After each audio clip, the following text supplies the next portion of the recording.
Assalamu alaikum, my dear students. I welcome you all to this Emerge online platform.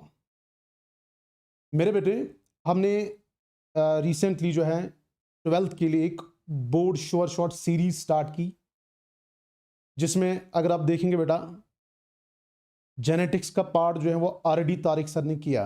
Now I will be taking care of your reproductive biology, और हम आज जो है मिल के इसमें discussion करने वाले हैं किस चैप्टर पे, that is sexual reproduction in angiosperms.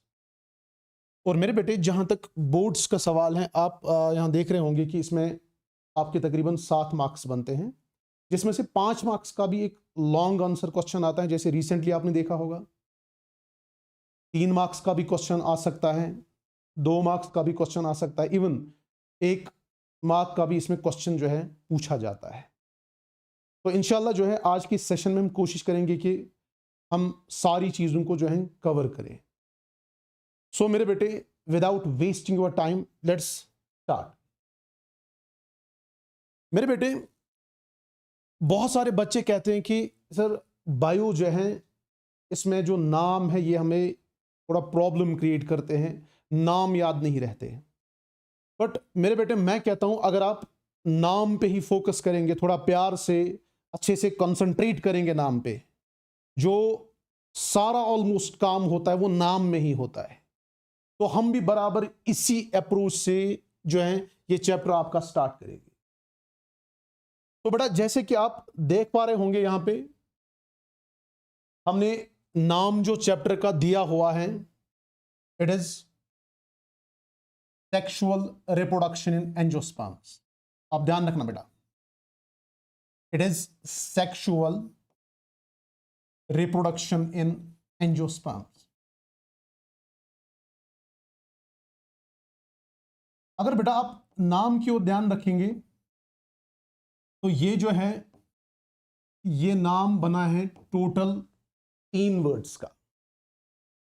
एक आप देख रहे होंगे सेक्सुअल रिप्रोडक्शन एंजियोस्पर्म्स. तो हम बेटा इसको ब्रेक करेंगे, इसको समझने के लिए हम इसको ब्रेक करेंगे, और इन 3 में से जो है सबसे पहले हम डिस्कशन करेंगे इस वर्ड पे, एंड दैट इज रिप्रोडक्शन.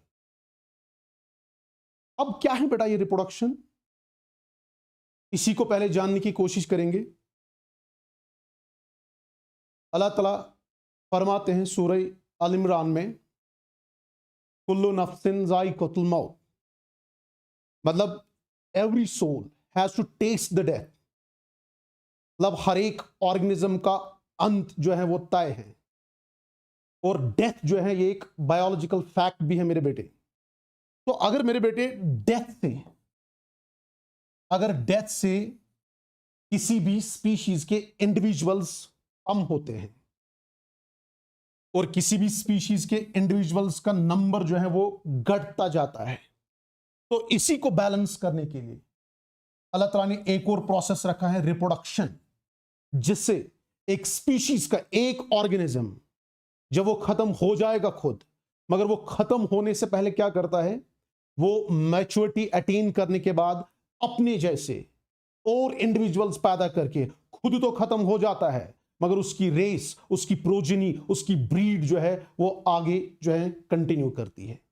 तो ये एक बायोलॉजिकल प्रोसेस है बेटा, जिसमें एक ऑर्गेनिज्म मैच्योरिटी अटेन करने के बाद अपने जैसे और इंडिविजुअल्स पैदा करके अपनी रेस को आगे ले जाता है, अपनी प्रोजेनी को आगे ले जाता है.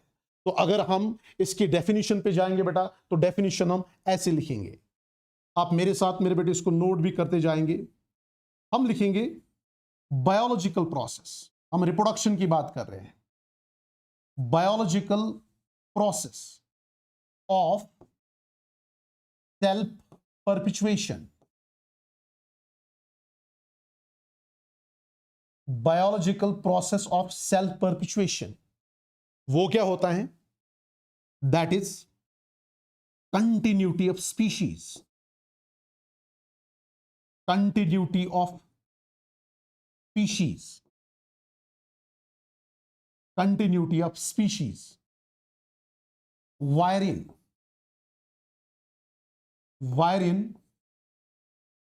a mature individual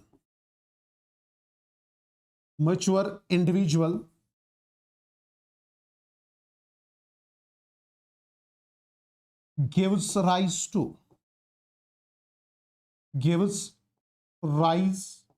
to offsprings of gives rise to बेटा क्या लिखा आपने offsprings of the same type। क्या मतलब है इस स्टेटमेंट का बेटा? जैसे मैंने आपको पहले ही बेटा समझाया, अगर आप इस स्टेटमेंट पे ध्यान रखेंगे तो मैं कह रहा हूं ये रिप्रोडक्शन जो है बेटे ये एक बायोलॉजिकल प्रोसेस है, मतलब एक ऐसा प्रोसेस जिसको लिविंग ऑर्गेनिजम्स दिखाते हैं, और ये प्रोसेस दिखा के एक इंडिविजुअल क्या करता है, वो सेल्फ परपिचुएट करता है। और इस सेल्फ परपिचुएशन का क्या मतलब है, वो खुद खत्म होने से पहले अपने जैसा इंडिविजुअल प्रोड्यूस करके अपनी रेस, अपनी प्रोजेनी को बेटा आगे ले जाता है। और सेम टाइप का मेरे बेटे मेरा कहने का मतलब है, अगर डॉग्स रिप्रोड्यूस करते हैं तो डॉग जैसा इंडिविजुअल बनता है, अगर कैट्स रिप्रोड्यूस करेंगे बेटा तो कैट जैसे इंडिविजुअल्स बनते हैं, अगर ह्यूमंस रिप्रोड्यूस करेंगे बेटा तो ह्यूमंस जैसे इंडिविजुअल्स बनेंगे। वही मतलब है मेरा कहने का, क्या, सेम टाइप। और मेरे बेटे हम कह सकते हैं ये रिप्रोडक्शन जो है it is basically an answer to death. हम कह सकते हैं मेरे बेटे it is basically an answer to death. I mean से अगर डेथ से किसी भी स्पीशीज के नंबर ऑफ इंडिविजुअल्स कम होते हैं, इससे अल्लाह ताला उस चीज को बैलेंस करता है, इससे ऐड होगा, डेथ से कम होगा। नाउ मेरे बेटे अब सवाल एक है, दुनिया में जब आप अपने इर्द गिर्द देखते हैं तो डाइवर्सिटी बहुत गजब की अल्लाह ताला ने बनाई है। कोई ऑर्गेनिज्म प्लांट है, कोई बैक्टीरिया है, कोई बर्ड है, कोई फंजे है, कोई मैमल है, कोई ह्यूमन है। तो जब बेटा अल्लाह ताला की इतनी डाइवर्सिटी पे आप नजर डालेंगे तो रिप्रोडक्शन के तरीके सेम नहीं है। हालांकि मकसद रिप्रोडक्शन का एक है, बट तरीके जो हैं वो डिफरेंट हैं, क्योंकि डाइवर्सिटी है लिविंग वर्ल्ड में, तो रिप्रोडक्शन के तरीके भी बहुत डाइवर्स है। जैसे कि मैं आपको कहूं, अगर बात बर्ड की होगी तो वो बर्ड करता क्या है, वो एग्स को हैच करके रिप्रोड्यूस करेगा। अगर बात मैमल की होगी, वो बच्चों को जन्म देकर रिप्रोड्यूस करता है। अगर बात प्लांट की होगी, वो सीड्स को जर्मिनेट करके रिप्रोड्यूस करता है। अगर बात बैक्टीरिया की होगी बेटा, वो बाइनरी फिशन करके रिप्रोड्यूस करता है। इसका मतलब इस रिप्रोडक्शन का मकसद एक है, बट इसके तरीके मेरे बेटे लिविंग वर्ल्ड में बहुत सारे। तो हम कहेंगे, आपके टेक्स्ट का पॉइंट है, due to huge diversity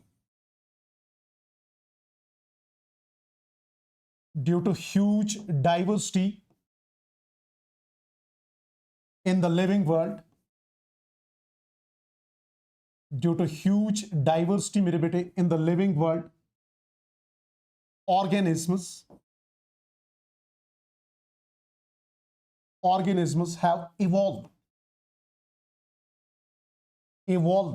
specific mechanisms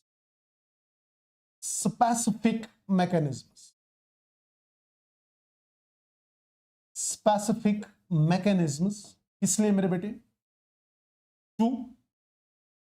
specific mechanisms to multiply मतलब स्पेसिफिक, हर एक ऑर्गेनिज्म का खास मैकेनिज्म। बर्ड है तो हैचिंग ऑफ एग्स होगा, प्लांट है तो जर्मिनेशन ऑफ सीड्स होगा, इंसान है तो वो बच्चों को जन्म देकर रिप्रोड्यूस करता है। मगर बेटा जो इससे पहले वाली स्लाइड में आपने डेफिनेशन देखा, डेफिनेशन को अगर आप ध्यान से सुनेंगे, ध्यान से देखेंगे, हमने कहा individual gives rise to offsprings of the same type. आपको लग रहा होगा बेटा डेफिनेशन में अमीन सर जो है वो पूरा फोकस कर रहे हैं मैमल वाली डेफिनेशन पे, और इसका एक रीजन है। हम रिप्रोडक्शन का डेफिनेशन बोल सकते थे, हम बर्ड को भी बर्ड के हिसाब से डिफाइन कर सकते थे, हम प्लांट के हिसाब से डिफाइन कर सकते थे, बट हमने मैमल को ही क्यों चुना? क्योंकि आपको पता है अल्लाह ताला की सबसे सुप्रीम क्रिएशन जो है वो इंसान है, अशरफुल मखलूकात। तो अगर सुप्रीम क्रिएशन अल्लाह ताला की इंसान है, इंसान मैमल है, तो हम भी जो है डेफिनेशन पे फोकस करेंगे ज्यादा, या हम कंसिडरेशन में लेंगे मैमल्स को। तो इसलिए आपको लग रहा होगा यहां की डेफिनेशन में, हाँ बर्ड को जैसे हम इग्नोर कर रहे हैं, प्लांट को जैसे हम इग्नोर कर रहे हैं, हम ज्यादा मैमल्स पे फोकस करें, क्योंकि हम लिख रहे हैं ना gives rise to individuals of the same type. बच्चों को जन्म देके रिप्रोड्यूस तो मैमल ही करता है ना, और मैमल को तरजीह देना जरूरी है। इसीलिए आप डेफिनेशन में जो है आप देखेंगे कि जैसे हम ज्यादा फोकस जो है मैमल्स पे कर रहे हैं ना बेटा। चलो एक पार्ट तो हमने इस डेफिनेशन का जो है देख लिया, एक पार्ट तो हमने इसका देख लिया। इस सारे जो आपके इस चैप्टर का टाइटल है इसमें रिप्रोडक्शन तो हमने देख लिया ना मेरे बेटे। ब्रॉडली स्पीकिंग, अगर आप दुनिया के सारे लिविंग ऑर्गेनिजम्स पे ध्यान रखेंगे और देखेंगे कि रिप्रोड्यूस वो कितने तरीके से करते हैं, देयर आर ब्रॉडली 3 मेथड्स। एक वेजिटेटिव प्रोपगेशन, एक एसेक्सुअल रिप्रोडक्शन, और दूसरा या इनफैक्ट तीसरा सेक्सुअल रिप्रोडक्शन। और अगर आप यहां पे टाइटल पे नजर डालेंगे बेटा, हमें स्पेसिफिकली बताया गया है आप वेजिटेटिव प्रोपगेशन या वेजिटेटिव रिप्रोडक्शन को नहीं पढ़ेंगे, आप एसेक्सुअल रिप्रोडक्शन भी डिस्कस नहीं करेंगे। हमें डिस्कस करना अगर किसी चीज को है that is only sexual reproduction.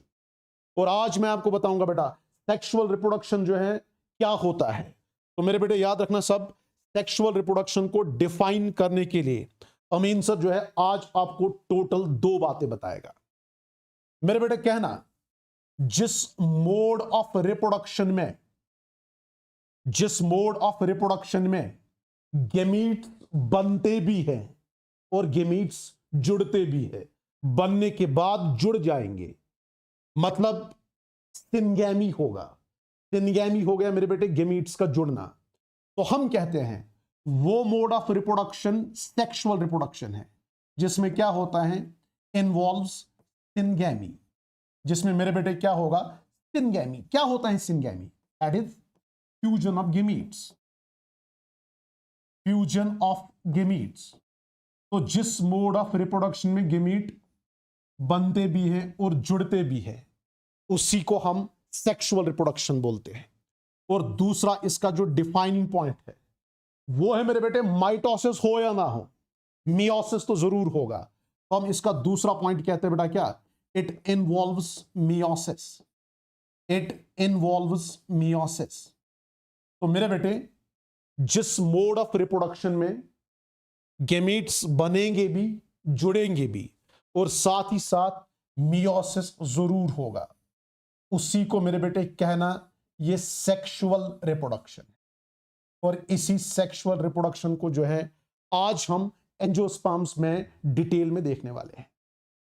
I hope कि बेटा आपको जो है इस टाइटल के 2 वर्ड्स जो हैं वो क्लियर हो गए। सेक्सुअल भी हो गया, मतलब रिप्रोडक्शन का वो तरीका जहां सिनगैमी होगा, गेमीट्स बनेंगे जुड़ेंगे, जहां मियोसिस होगा। फिर रिप्रोडक्शन आपने कहा ये एक ऐसा तरीका है जहां मैच्योरिटी अटेन करने के बाद एक मैच्योर इंडिविजुअल क्या करता है, अपने जैसे और इंडिविजुअल्स प्रोड्यूस करके अपनी रेस, अपनी प्रोजेनी को आगे ले जाता है। अब इसमें समझने वाली बात एक है, वो है मेरे बेटे क्या, एंजियोस्पर्म। और जब मैं इसको डिफाइन करूंगा तो आपको पूरा टाइटल जो है चैप्टर का क्लियर हो जाएगा ना मेरे बेटे। एंजियोस्पर्म्स क्या है मैं आपको अगर बताऊंगा, आपने शायद 11th में प्लांट किंगडम में पढ़ा होगा। दुनिया में हमारे पास 5 ग्रुप्स हैं प्लांट्स के। अगर आपको याद होगा, आपने पढ़ा भी होगा, पहला तो हमारे पास एल्गी होता है। एल्गी के बाद एक और ग्रुप ब्रायोफाइट्स, एक और ग्रुप टेरिडोफाइट्स, एक और ग्रुप मेरे बेटे जिम्नोस्पर्म्स, और एक और ग्रुप इसमें क्या आएगा, एंजियोस्पर्म्स का ना बेटा। अगर आप इस 5 प्लांट ग्रुप्स को देखोगे, इनमें दुनिया के सबसे एडवांस प्लांट्स वो है एंजियोस्पर्म्स। और इन्हीं एडवांस प्लांट्स को, जिनको आप एंजियोस्पर्म्स बोलते हैं, इनमें एक खास ऑर्गन इन्होंने डेवलप किया जो दुनिया के किसी और प्लांट में नहीं है, जिसको आप फ्लावर कहते हैं। That's why these angiosperms are also called as flowering plants. इसलिए हम इनका एक और नाम क्या देते हैं, फ्लावरिंग प्लांट्स। तो इसका मतलब आपको सेक्सुअल रिप्रोडक्शन पढ़ना है, सारे प्लांट्स का नहीं। आपका फोकस खाली होना चाहिए बेटा किन पे? दुनिया के सबसे एडवांस प्लांट्स जिनको आप एंजियोस्पर्म्स कहते हैं, जिनको आप फ्लावरिंग प्लांट्स कहते हैं, क्योंकि इनका रिप्रोडक्शन अगर आप एल्गी का देखेंगे थोड़ा बहुत आपको प्लांट किंगडम में पढ़ाया जाता है, ब्रायोफाइट का प्लांट किंगडम में पढ़ाया जाता है, टेरिडोफाइट का बेटा प्लांट किंगडम में पढ़ाया जाता है, जिम्नोस्पर्म्स का प्लांट किंगडम में पढ़ाया जाता है, बट एंजियोस्पर्म्स का वहां पे आप उतना डिटेल में नहीं पढ़ते, क्योंकि आपको इन एंजियोस्पर्म्स के रिप्रोडक्शन को पढ़ने के लिए बिल्कुल एक फुल फ्लेज्ड चैप्टर है जो हम आज एक्चुअली जो है डिस्कस करने वाले हैं। ठीक, तो मेरे बेटे मुझे लगता है आपको ये क्लियर हुआ होगा जो हमारा आज का टॉपिक है। It's going to be sexual reproduction, but not in all plants of the world, it's going to be only in angiosperms, the world's most advanced most evolved plants. ठीक, चले, इसका मतलब यहां पे साफ है, हम एंजियोस्पर्म्स का रिप्रोडक्शन पढ़ने वाले हैं।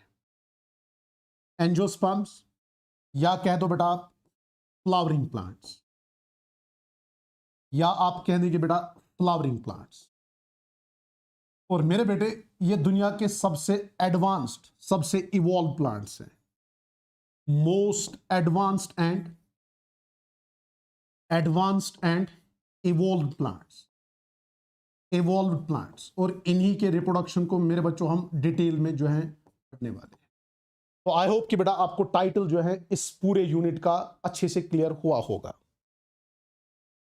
नाउ चलो बेटा आप आगे बढ़ते हैं, अब इस चैप्टर का जो है आगाज करते हैं। मगर मेरे बेटे इस चैप्टर का आगाज करने से पहले मैं आपको बताना चाहूंगा, इससे पहले कि हम इस चैप्टर को स्टार्ट करें, जिन बच्चों ने पढ़ा होगा मेरे पास उनको पता है कि अमीन सर की एक आदत है, हर एक चैप्टर का पहले एक ओवरव्यू होता है। तो चलो बेटा इस चैप्टर का भी मैं पहले आपको क्या एक ओवरव्यू दूंगा, और उसी से आपको पूरी पिक्चर क्लियर हो जाएगी और आपको समझ आएगा कि इस चैप्टर में कौन कौन से क्वेश्चंस हैं। ओवरव्यू देखने के बाद हम इसको क्वेश्चंस में डिवाइड करेंगे, फिर देखेंगे उनमें से बोर्ड्स के लिए कौन कौन सा क्वेश्चन इंपॉर्टेंट है और किस किस क्वेश्चन को कैसे हम अप्रोच करेंगे। तो उसके लिए पहले ओवरव्यू जो है ना बेटा वो बहुत जरूरी हो जाता है। नाउ अब ओवरव्यू से पहले एक चीज याद रखना बेटा, क्योंकि एल्गी के पास फ्लावर नहीं, ब्रायोफाइट के पास नहीं, टेरिडोफाइट्स के पास नहीं, जिम्नोस्पर्म्स के पास नहीं, ये ऑर्गन, ये खूबसूरत ऑर्गन बस एक प्लांट ग्रुप ने अपने अंदर इवॉल्व किया है, डेवलप किया है, और वो है बेटा कौन? एंजियोस्पर्म्स। मगर अगर आप देखेंगे आपके टेक्स्ट पे लिखा है इस फ्लावर को हम कहां कहां यूज नहीं करते। मैं आपको क्या बताऊं कहां कहां यूज नहीं करते। आपको सजावट के लिए फ्लावर्स इस्तेमाल होते हैं, खुशी का मौका हो फ्लावर्स इस्तेमाल होते हैं, एवं अगर गम का मौका होगा वहां पे भी फ्लावर्स इस्तेमाल होते हैं, और दुनिया की आधी से ज्यादा शायरी जो है वो फ्लावर्स पे हुई है। इवन अगर आप देखेंगे जो बॉलीवुड टॉलीवुड वाले हैं उन्होंने भी फ्लावर तक को नहीं छोड़ा। जैसे आप सब ने सुना होगा पुष्पा नाम सुन के फ्लावर समझा क्या, फायर है मैं फायर, मतलब वहां पे भी फ्लावर इस्तेमाल होता है। तो मैं आपको क्या क्या बताऊं कहां कहां यूज होता है फ्लावर, हर जगह। तो इसका मतलब अगर आप ओवरव्यू अब इस पूरे चैप्टर का देखना चाहेंगे तो डेफिनेटली उसकी शुरुआत जो है फ्लावर से होगी, और उसका जो इख्तिताम है वो सीड पे होगा। मतलब हमारा जो ये पूरा चैप्टर है बेटा आज, इसकी शुरुआत जो है आज हम किससे करने वाले हैं? फ्लावर से शुरुआत करेंगे, और इसका इख्तिताम जो है वो कहां से होगा? वो मेरे बेटे सीड पे होगा। तो चलो बेटा आप पूरा फोकस जो है पहले किस पे रखना आज? ओवरव्यू पे, क्योंकि ओवरव्यू जो है इट इज वेरी मस्ट। और ओवरव्यू अगर आपको एक बार क्लियर हो गया तो आपको ये पूरी पिक्चर क्लियर हो जाएगी कि इस चैप्टर में आगे जो है हम क्या क्या पढ़ने वाले हैं। तो मेरे बेटे सबसे पहले अगर आप इस डायग्राम पे नजर डालेंगे, यहां पे मैंने एक एंजियोस्पर्मिक प्लांट बॉडी बनाई है। ये एक टिपिकल एंजियोस्पर्म है, आपके 11th की मॉर्फोलॉजी पे बना के हैं, वहां फर्क है, वहां मस्टर्ड का प्लांट बना है तो मैंने मैंगो का दिखाने की कोशिश की, because most of you are familiar with this fruit. तो मेरे बेटे ये जो आप यहां देख रहे हैं ना, it is basically an angiospermic plant body.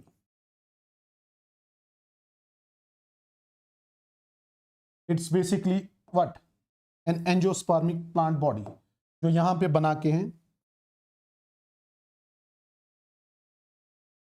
Angiospermic plant body. मगर बेटा याद रखना, सब जो यहां आप देख पा रहे हैं ये एंजियोस्पर्मिक प्लांट बॉडी जो आपके सामने है, इसमें अगर आप देखेंगे होता क्या है, एक सीड होता है और सीड के अंदर सबसे अहम पार्ट उसका एम्ब्रियो होगा। क्या होगा मेरे बेटे? एम्ब्रियो। मतलब सीड के अंदर अगर कोई पार्ट सबसे इंपॉर्टेंट है वो उसका एम्ब्रियो है। और जब आप इस सीड को सॉइल में आप सो करते हैं तो आप देखते हैं जैसे ये जर्मिनेट हो जाता है। जर्मिनेट होने के बाद आप देखेंगे मेरे बेटे दो पार्ट्स इसके होते हैं, एक जिसको आप पिलेम्यूल कहते हैं, एक जिसको आप रेडिकल कहते हैं। ये वाला पार्ट इसका मेरे बेटे कहलाता है रेडिकल और ये वाला पार्ट इसका कहलाता है पिलेम्यूल। जब बेटा ये डेवलप होता है तो प्लांट बॉडी की ऊपर वाली एक्सिस बनती है और जब ये डिवाइड होगा प्लांट बॉडी की नीचे वाली एक्सिस बनती है। कुल मिला के वो एक्सिस में आपको ऐसे दिखा रहा हूं।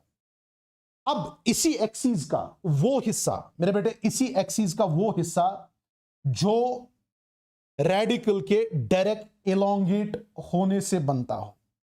जैसे ये रेडिकल था डायरेक्टली एलोंगेट हो गया, जब ये डायरेक्ट एलोंगेट हो गया जो ये एक्सिस बनी इसको हम प्राइमरी रूट कहते हैं। उसके बाद प्राइमरी रूट पे मेरे बेटे जो ब्रांच निकला इसको हम नाम देते हैं सेकेंडरी रूट।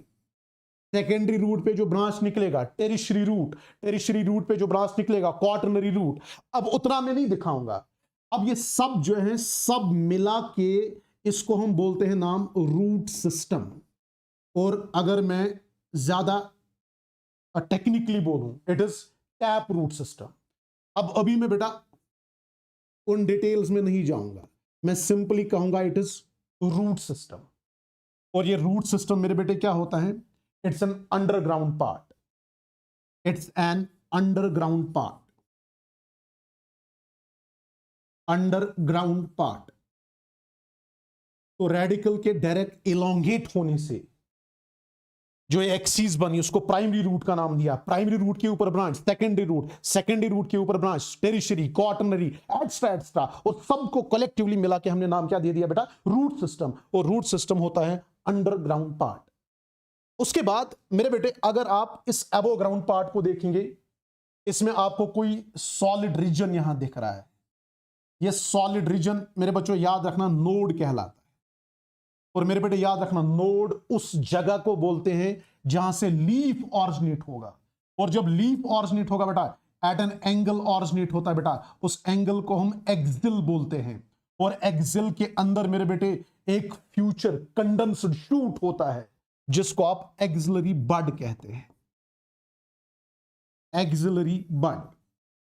इसके साथ साथ अगर आप देखेंगे दो नोड्स के बीच की डिस्टेंस इसको आप इंटरनोड कहते हैं।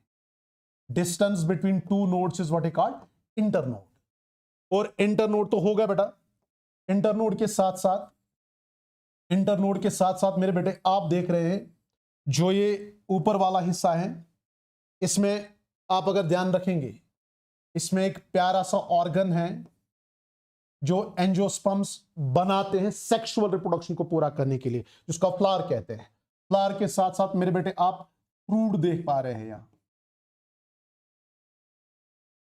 और फ्रूट के साथ साथ मेरे बेटे एक और ऑर्गन है अंदर, या जिसको आप सीड कहते हैं। इसके अलावा बेटा जो ये ऊपर वाली एक्सिस है इसको हम स्टेम कहेंगे, और स्टेम के साथ साथ खाना बनाने के लिए जो ये ऑर्गन आप देख रहे हैं वो called it what? Leaf. And all these parts together they constitute basically shoot system. They constitute basically what is called shoot system. और ये होगा बेटा above ground part। तो मेरे बच्चों कुल मिला के अगर आप एंजियोस्पर्म्स की बात करेंगे, एक एंजियोस्पर्मिक प्लांट बॉडी की बात करेंगे बेटा, it has got root system, it has got shoot system। इसमें प्राइमरी रूट, सेकेंडरी रूट, इसमें आएगा solid region called as node, It's a place where from leaf arises. Then at an angle called as axil, it contains a condensed shoot called as axillary bud. उसके बाद distance between two nodes, internode, an organ to carry out sexual reproduction, flower. और जहां flower होगा वहां fruit भी होता है, और फ्रूट के अंदर एक फ्यूचर जनरेशन है जिसको आप सीड कहते हैं। और इसके अलावा बेटा आप देखेंगे फूड बनाने के लिए लीफ होगा, और ये सब जो है एक साथ कहलाता है बेटा क्या, शूट सिस्टम। ना अमीन सर आपने क्यों बनाए ये डायग्राम, आपने क्यों बनाई ये डायग्राम? बेटा इसलिए मैंने बनाई क्योंकि मैं आपको असल में क्या समझाना चाह रहा हूं यहां पे। जब आप मेरे बेटे प्लांट किंगडम में 5 प्लांट ग्रुप्स को पढ़ते हैं, एल्गी पढ़ते हैं, आप ध्यान रखना बेटा यहां पे, ब्रायोफाइट, टेरिडोफाइट, जिम्नोस्पर्म, एंजियोस्पर्म। मेरे बेटे हर एक प्लांट ग्रुप के लाइफ साइकिल में आप देखते हैं 2 स्टेज आते हैं। एक होता है जिसको आप गैमेटोफाइट कहते हैं, गैमेटोफाइट। दूसरा होता है जिसको आप मेरे बेटे स्पोरोफाइट कहते हैं। एक होता है जिसको आप क्या कहेंगे बेटा, गैमेटोफाइट। एक होता है जिसको आप स्पोरोफाइट कहते हैं। क्या होता है बेटा ये गैमेटोफाइट? हर एक प्लांट बॉडी के लाइफ साइकिल में आप ये स्टेज देखेंगे। गैमेटोफाइट नाम कहता है, नाम में ही काम है बेटा। नाम कहता है गैमीट, फाइट हो गया प्लांट, मतलब एक ऐसा प्लांट पार्ट, एक ऐसी प्लांट बॉडी जिसका काम है गैमीट्स बनाना। और बाय डिफॉल्ट अगर आप इसको देखेंगे ज्यादातर ये हैप्लॉइड होता है। इसी तरह मेरे बेटे एक और पार्ट होता है प्लांट्स की लाइफ में, that's what is called sporophyte. और अगर आप इस नाम को देखोगे, स्पोरो मतलब स्पोर, फाइट मतलब प्लांट, मतलब ऐसी प्लांट बॉडी जिसका काम है स्पोर्स बनाना। और अगर आप इसको बाय डिफॉल्ट देखेंगे ये डिप्लॉइड होता है। नाउ चलो गैमेटोफाइट भी सही, स्पोरोफाइट भी सही। वो पार्ट, वो प्लांट बॉडी जिसका काम गैमीट्स बनाना बेटा गैमेटोफाइट है, हैप्लॉइड होता है ज्यादातर। उसके बाद स्पोरोफाइट, वो प्लांट बॉडी जिसका काम स्पोर्स बनाना, and by default it's going to be diploid. Now मेरे बेटे हैविंग सेड दैट, इतना तो मैंने आपको समझा दिया, इतना मैंने आपको बता दिया। नाउ अगर आप मेरे बच्चों वापस आएंगे उस पुरानी स्लाइड पे, आप देखेंगे बेटा यहां जो मैंने एल्गी लिखा, ब्रायोफाइट लिखा, टेरिडोफाइट लिखा, जिम्नोस्पर्म लिखा, एंजियोस्पर्म लिखा। मेरे बच्चों याद रखना सब, जब आप बात करेंगे किनकी, एल्गी की, इनमें गैमेटोफाइट भी, स्पोरोफाइट भी, इनमें गैमेटोफाइट भी, स्पोरोफाइट भी, इनमें मेरे बेटे गैमेटोफाइट भी, स्पोरोफाइट भी, इनमें गैमेटोफाइट भी, स्पोरोफाइट भी, इनमें गैमेटोफाइट भी, स्पोरोफाइट भी। मतलब 5 प्लांट ग्रुप्स है हमारे पास, और हर एक प्लांट ग्रुप के लाइफ साइकिल में दोनों फेजेस प्रेजेंट है, गैमेटोफाइट भी प्रेजेंट, स्पोरोफाइट भी प्रेजेंट। नाउ अगर आप एल्गी को देखोगे, इनमें डोमिनेंट होता है गैमेटोफाइट। डोमिनेंट मतलब अगर आप एक एल्गल बॉडी को कहीं से देखेंगे, किसी एल्गी को कहीं पे देखेंगे, समझना बेटा ये गैमेटोफाइट, क्योंकि जो डोमिनेंट होता है दिखता वही है। उसके बाद अगर आप ब्रायोफाइट की बात करेंगे बेटा, यहां पे भी डोमिनेंट फेज आपको क्या मिलेगा, गैमेटोफाइट। मगर चेंज आता है टेरिडोफाइट के बाद। टेरिडोफाइट के बाद से मेरे बेटे देखा गया है एवोल्यूशन में स्पोरोफाइट की डोमिनेंस बढ़ गई, स्पोरोफाइट ज्यादा इलॉबरेट हो गया और गैमेटोफाइट रिड्यूस हो गया। इसलिए बेटा हम कहते हैं, अगर आप एंजियोस्पर्म्स की बात करेंगे, इनका सबसे इलॉबरेट स्पोरोफाइट है और इनका सबसे रिड्यूस्ड गैमेटोफाइट है। तो मेरे बेटे मेरा कहने का मतलब है, अगर आप बाहर एक एप्पल ट्री देख रहे हैं वो स्पोरोफाइट है, अगर आप एक मैंगो ट्री देख रहे हैं वो स्पोरोफाइट है, अगर आप एल्गी देख रहे हैं वो गैमेटोफाइट है, अगर आप ब्रायोफाइट देख रहे हैं ज्यादा पॉसिबिलिटी है वो गैमेटोफाइट होगा। इसका मतलब जिस प्लांट ग्रुप में जिस फेज की डोमिनेंस होती है बेटा दिखता भी वही है। तो एंजियोस्पर्म्स की जब हम बात करेंगे, इनके लाइफ साइकिल में डोमिनेंस किस फेज की होती है बेटा, स्पोरोफिटिक फेज की। तो मुझे बता बेटा, आपके सामने एक एंजियोस्पर्मिक प्लांट बॉडी है, अब आप बता सकते हैं क्या ये गैमेटोफाइट होगा बेटा कि स्पोरोफाइट? यस मेरे बेटे, ये यहां पे अब जो है स्पोरोफाइट होगा, क्योंकि इनके लाइफ साइकिल में डोमिनेंस होता है इसी स्पोरोफिटिक फेज का। ना बेटा चलो इतना तो ठीक है सर, ये भी आपने क्यों बताया, मैं आपको बताऊंगा। मैंने गैमेटोफाइट, स्पोरोफाइट तो आपको समझा दिया, और मैंने आपको यह भी बता दिया बेटा कि इनके लाइफ साइकिल में ज्यादा जो डोमिनेंट फेज होगा that is going to be which phase, this sporophytic phase. Now ना मेरे बेटे, अगर स्पोरोफिटिक फेज ही इनमें डोमिनेट है, अगर आप रूट की बात करेंगे तो इसका मतलब ये डिप्लॉयड होगा 2n। अभी मैंने कहा स्पोरोफाइट डिप्लॉयड होता है अभी, तो ये 2n होगा। तो अगर आप लीफ की बात करेंगे बेटा, ये भी 2n होगा, डिप्लॉयड होगा। फ्लावर की बात करेंगे, ये भी 2n होगा। हाँ, होगा कोई चीज n, मगर वो बहुत रिड्यूस्ड होगा, आपको दिखेगा नहीं। अब वो n क्या है वो आगे हमें पता चल जाएगा। उसके बाद मेरे बेटे आप फ्रूट की बात करें, ये भी 2n होगा। आप सीड की बात करें, ये भी 2n होगा। आप से फॉर एग्जांपल स्टेम की बात करेंगे, ये भी डिप्लॉयड होगा, ये भी 2n होगा। तो इसका मतलब बेटा अब हम इस पूरे चैप्टर का जो ओवरव्यू है वो एक डिप्लॉयड फ्लावर से स्टार्ट करने जा रहे हैं, जो मेरे बेटे एंजियोस्पर्मिक प्लांट बॉडी का, एंजियोस्पर्म के स्पोरोफाइट का एक ऐसा ऑर्गन होता है जिसका काम है सेक्सुअल रिप्रोडक्शन करना। तो शुरुआत तो फ्लावर से होगी और इख्तिताम मेरे बेटे सीड पे होगा। चलो बच्चों, अब जो है इस प्रोसेस को स्टार्ट करते हैं, इसके ओवरव्यू को स्टार्ट करेंगे। जैसे कि बेटा आप देख पा रहे हैं, आपके सामने एक टिपिकल फ्लावर मैंने बनाया, ठीक है। एक टिपिकल फ्लावर मैंने बनाया, टिपिकल मतलब एक जनरल फ्लावर हमने बनाया, क्योंकि अदरवाइज कुछ फ्लावर्स होते हैं जिनमें कोई पार्ट होता है कोई पार्ट नहीं होता है। तो हम किसी स्पेसिफिक फ्लावर को नहीं, हमने एक जनरल फ्लावर बनाया। सबसे पहले बेटा अगर आप एक जनरल फ्लावर की बात करेंगे, एक जनरल फ्लावर में उसका अपना एक स्टॉक होता है, स्टॉक होता है एक फ्लावर का, जिसको आप पेडिसल बोलते हैं। सबसे पहले एक टिपिकल फ्लावर में उसका एक स्टॉक होगा मेरे बेटे, जिसको आप क्या नाम देते हैं, pedicel. So pedicel is stock of a flower, और इसका मेरे बेटे काम है वेस्कुलेचर प्रोवाइड करना फ्लावर को। वेस्कुलेचर मतलब इसी के अंदर से जाइलम और फ्लोएम स्ट्रैंड फ्लावर तक जाता है, मतलब vascular tissue, xylem and phloem, जो बाद में फूड और वाटर मिनरल्स का कंडक्शन करते हैं। So what is the stalk of flower called as pedicel, yes. और काम क्या, वेस्कुलेचर प्रोवाइड करना।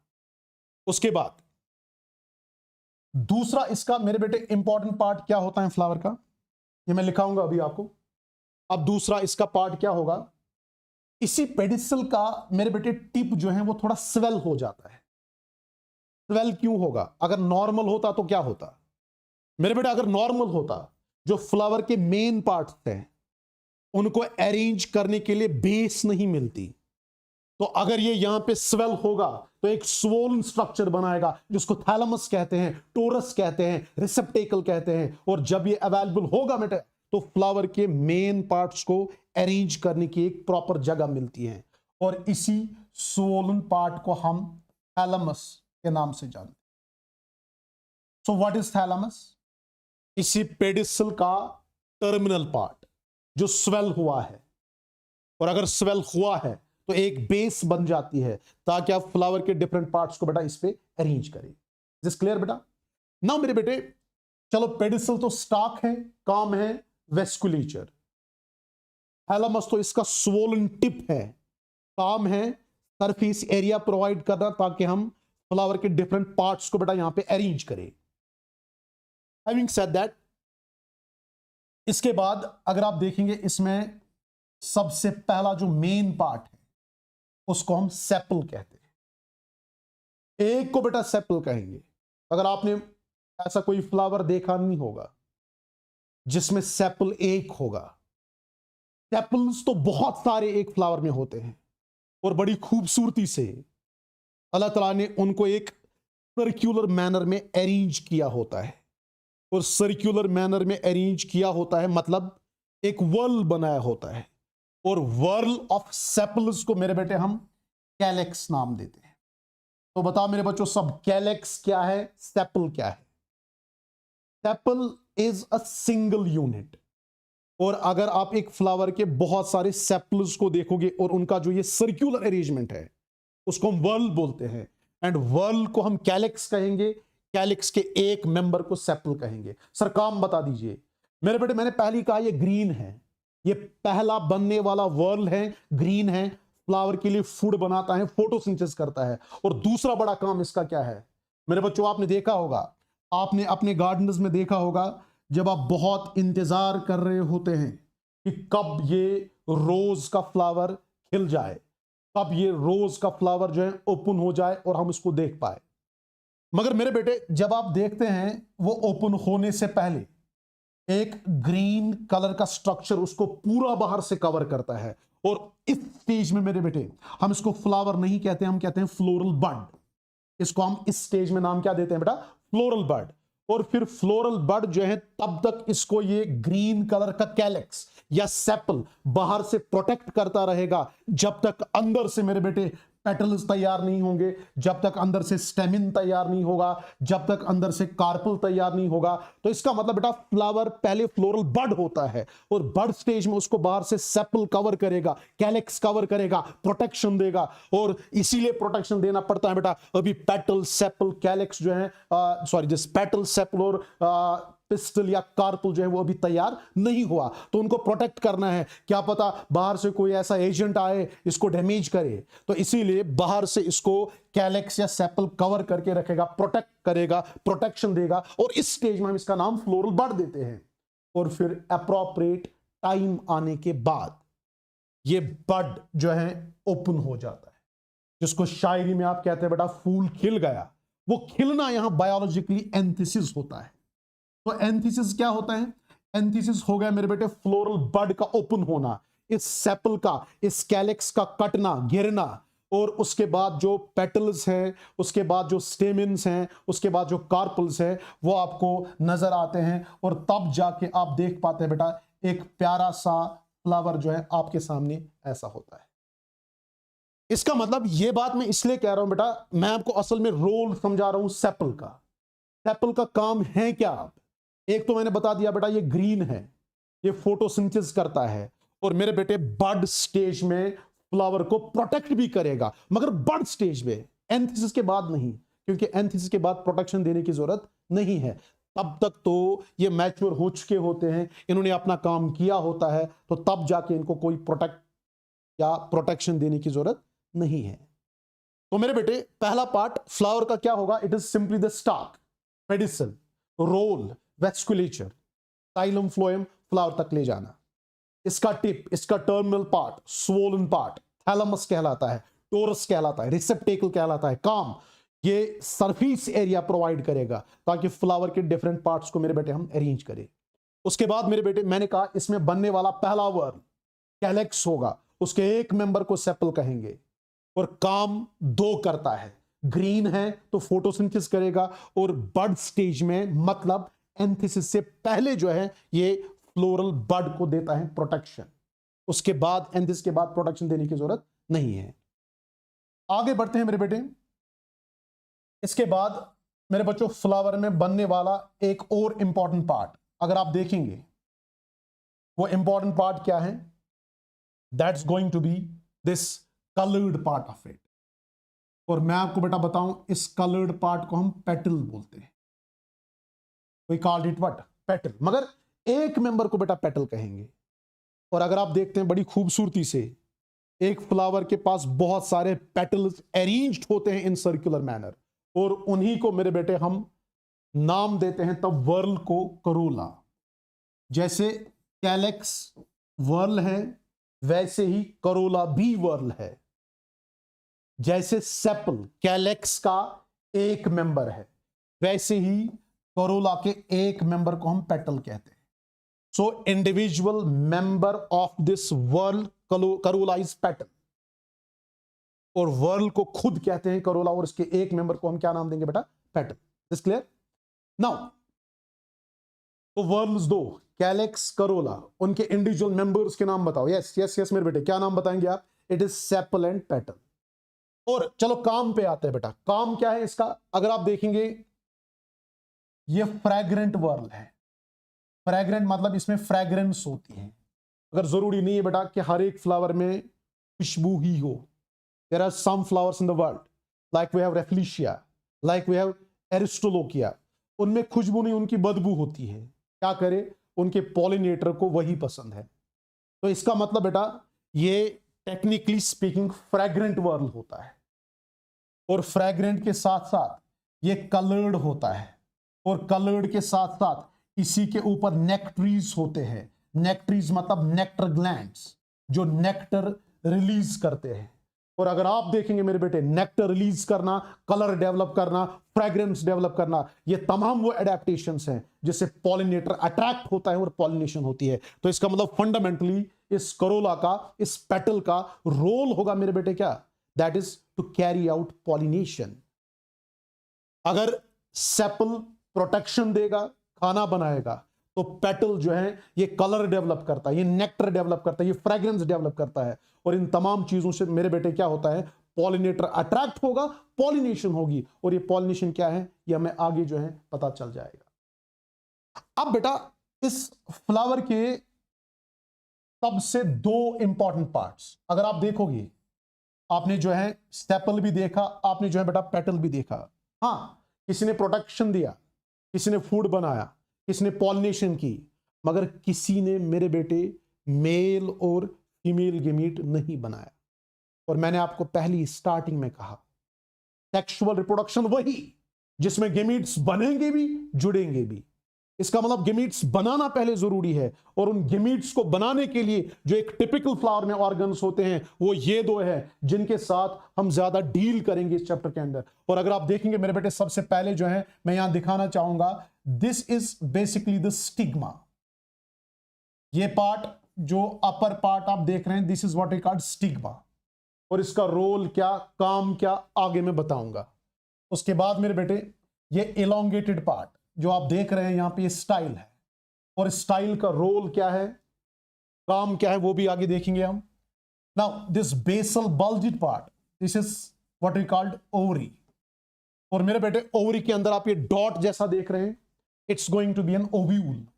या तो मेरे बच्चों ओव्यूल होगा एक, या तो कुछ एग्जाम्पल्स में ओव्यूल्स होते हैं, मतलब बहुत सारे ओव्यूल्स होते हैं, ठीक ना बेटा। अगर आप इन तीनों को मिला के देखेंगे, ये जो आपने यहां पे स्टिग्मा देखा, ये जो आपने यहां पे स्टाइल देखा, ये जो मेरे बेटे आपने यहां पे ओवरी देखा, ईदर विद वन ओव्यूल या many ovules, we called it carpel, या मेरे बेटे इसको हम पिस्टल भी नाम देते हैं। और काम तो बताना है ना बेटा जरूरी, काम इसका क्या है, it is basically the female reproductive part, और जो फीमेल गेमीट्स है वो फीमेल गेमीट्स बनाने का काम इसी कार्पल का है, इसी पिस्टल का है। नाउ हैविंग सेड दैट, एक पार्ट तो हमारा हो गया, अब दूसरे पार्ट पे बेटा फोकस करते हैं। और जब आप दूसरे पार्ट को मेरे बेटे देखेंगे, इसका जो ये स्वोलन नॉब लाइक स्ट्रक्चर आप ऊपर देख रहे हैं, this is what we called anther, this is मेरे बेटे व्हाट वी कॉल्ड एंथर। और उसके बाद जो आप ये elongated पार्ट इसका देख रहे हैं, this elongated part of it, it's going to be filament, anther and filament. और जब आप मेरे बेटे दोनों पार्ट्स को देखेंगे, दोनों पार्ट्स को कंबाइन करके देखेंगे, तो यही होता है male reproductive organ of a flower, जिसको आप स्टेमिन बोलते हैं। और इसका काम होगा मेरे बेटे क्या बनाना, मेल गेमीट्स। तो आप देख रहे हैं बेटा, यहां पे मैंने एक टिपिकल फ्लावर का डायग्राम बनाया, और मैं अब आराम से कह सकता हूं ये 2n है, क्योंकि आप जानते हैं, आपको मैंने कहा जो एंजियोस्पर्म्स का लाइफ साइकिल होता है उसमें डोमिनेंस होती है मेरे बेटे स्पोरोफाइट की। तो अगर स्पोरोफाइट डोमिनेंट है तो ये पूरा फ्लावर जो है अपने आप में 2n होगा। हाँ, हो सकता है कोई चीज इसमें n हो, वो आगे पता चल जाएगा, मगर अभी कोई पार्ट इसमें n नहीं है, अभी ये पूरा जो है 2n है। n जो भी होगा वो आगे हमें पता चल जाएगा। नाउ मेरे बेटे, अगर आप एक टिपिकल फ्लावर को एक हल्का सा रिवीजन मारेंगे तो बताओ एक टिपिकल फ्लावर में क्या क्या होता है, क्योंकि आपके बोर्ड में एक क्वेश्चन आता है general structure of a flower. तो बताइए क्या क्या होगा इसमें। Number 1, it has got a pedicel, pedicel is simply the stalk of flower and it provides vasculation, मतलब जाइलम एंड फ्लोएम। उसके बाद इसका जो टर्मिनल पार्ट है that is swollen, that terminal swollen part is called as what we called thalamus, और thalamus base provide करता है ताकि जो है फ्लावर के डिफरेंट पार्ट्स को इसके ऊपर हम अरेंज करें। इसके अलावा बेटा मैंने कहा इसमें सबसे पहला बनने वाला whorl, I am using the word whorl is calyx, उसके इंडिविजुअल मेंबर को हम सेपल कहते हैं, और काम है प्रोटेक्शन देना बर्ड स्टेज में, और साथ ही साथ मेरे बेटे वो फूड भी बनाता है, ग्रीन है, फोटोसिंथेटिक है। उसके बाद जो कलर्ड वर्ल होगा बेटा, उसको हम कोरोला बोलते हैं, उसके इंडिविजुअल मेंबर को पेटल कहेंगे। वो फ्रेग्रेंस देगा, वो नेक्टर डेवलप करेगा, वो कलर डेवलप करता है ताकि वो अट्रैक्ट करे पॉलिनेटर को और पॉलिनेशन करे। उसके बाद जो मेन दो पार्ट्स हैं जो एक्चुअल में मेन रोल प्ले करते हैं, वो है मेरे बेटे, एक तो कार्पल या पिस्टल और दूसरा होता है स्टेमिन, जिसमें एंथर और फ्लेमेंट होगा। इसके तीन parts, stigma, style, ovary, containing either one और मनी ओव्यूल्स। नाउ ये वाला पार्ट फीमेल गिमीट्स बनाएगा, ये वाला पार्ट जो है बेटा ये कंसर्न होता है किसके साथ, मेल गिमीट्स बनाने के साथ। नाउ मेरे बेटे अब जो है चूंकि ओवरव्यू हम देखने जा रहे हैं, तो हम यहां पे क्या करेंगे, हम पहले इस वाले साइड पे पूरा फोकस करेंगे। आप पूरा ध्यान रखना। देखो अगर मेरे बच्चों पूरा फ्लावर 2n है तो जाहिर सी बात है स्टेमिन भी 2n ही होगा, डिप्लॉइड होगा। और बच्चों आपने इसका स्ट्रक्चर तो है कहीं ना कहीं पढ़ा होगा, 10th में ही 9th में ही आपने सुना होता है, देखा होता है इसका structure. It is somewhat like this. ध्यान रखना, हालांकि इसको हम डिटेल में आगे पढ़ने वाले हैं। ये जो बेटा आप इलोंगेटेड पार्ट इसका देख रहे हैं, this is basically the filament of it. और जो वो नॉब लाइक स्ट्रक्चर आप देख रहे हैं, दिस इज एंथर। और एंथर में जनरली या मैक्सिमम एंजियोस्पर्म्स में आप देखो लोब्स होते हैं दो। This is lobe 1, this is lobe 2। आगे और डिटेल में क्रॉस सेक्शन के टाइम में आपको पढ़ाऊंगा। फिलहाल फॉर द टाइम बीइंग मेरे बेटे मैं कह रहा हूं, जब आप एक टिपिकल स्टेमिन की बात करेंगे, इसमें आपको एक लोब्ड स्ट्रक्चर दिखेगा। वो लोब्ड स्ट्रक्चर इसका एंथर होता है, और एंथर के अंदर दो लोब्स होते हैं, और साथ ही साथ इसका ये इलोंगेटेड पतला सा एक पोर्शन है जिसको आप फिलामेंट के नाम से जानते हैं। ना बेटा अगर आप इस बाइलोब्ड एंथर के अंदर जाके देखेंगे, इस बाइलोब्ड एंथर के अंदर जाके जब आप देखेंगे, आपको कुछ छोटे छोटे कमरे मिलेंगे, जो टोटल 4 होंगे, मैं आगे बताऊंगा। इनको आप माइक्रोस्पोरेंजिया कहते हैं। एक को माइक्रोस्पोरेंजियम और बहुत सारों को हम कहेंगे बेटा नाम क्या, माइक्रोस्पोरेंजिया। और कितने होते हैं टोटल 4। आगे लिखाऊंगा, आगे पढ़ाऊंगा और डिटेल में। फिलहाल मैं बस आपको यह कह रहा हूं, एक टिपिकल स्टेमिन में एंथर होता है, फिलामेंट होता है। एंथर जो है बाइलोब्ड होगा और अंदर छोटे छोटे 4 कमरे होंगे जिनको आप माइक्रोस्पोरेंजिया कहेंगे, और एक के लिए हम वर्ड यूज करते हैं माइक्रोस्पोरेंजियम। नाउ अगर बेटा आप देखेंगे इस पूरे स्टेमिन में अगर मैं फिलामेंट को फिलहाल इग्नोर करूं और मैं मेन पार्ट पे आ जाऊं, जो इसका मेन पार्ट है मेरे बेटे वो होता है इसका एंथर। जो एक टिपिकल स्टेमिन है उसका अगर मैं मेन पार्ट बोलूं, फर्टाइल पार्ट जो एक्चुअल में स्पोर्स बनाता है, मेल स्पोर्स बनाता है, माइक्रोस्पोर्स बनाता है, उसको मेरे बेटे हम एंथर मानते हैं। और एंथर भी मेरे बच्चों क्या होगा अपने आप में 2n, डिप्लॉयड। अच्छा, इसके अंदर लोब 2, लोब के अंदर कमरे 4, और उस एक कमरे को मैं नाम दूंगा माइक्रोस्पोरेंजियम।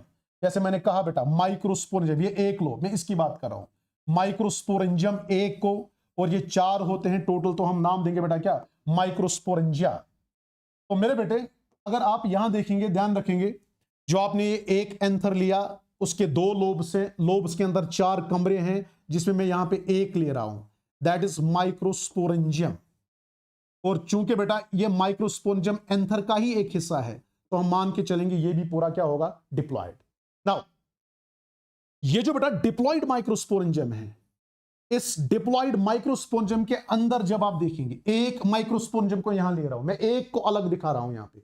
अगर आप इसके अंदर देखेंगे बेटा बहुत सारी सेल्स होती हैं जिनको आप नाम देते हैं माइक्रोस्पोर मदर सेल्स। नाम देखना, माइक्रोस्पोर मदर सेल्स, मैं नाम लिख रहा हूं यहां पे।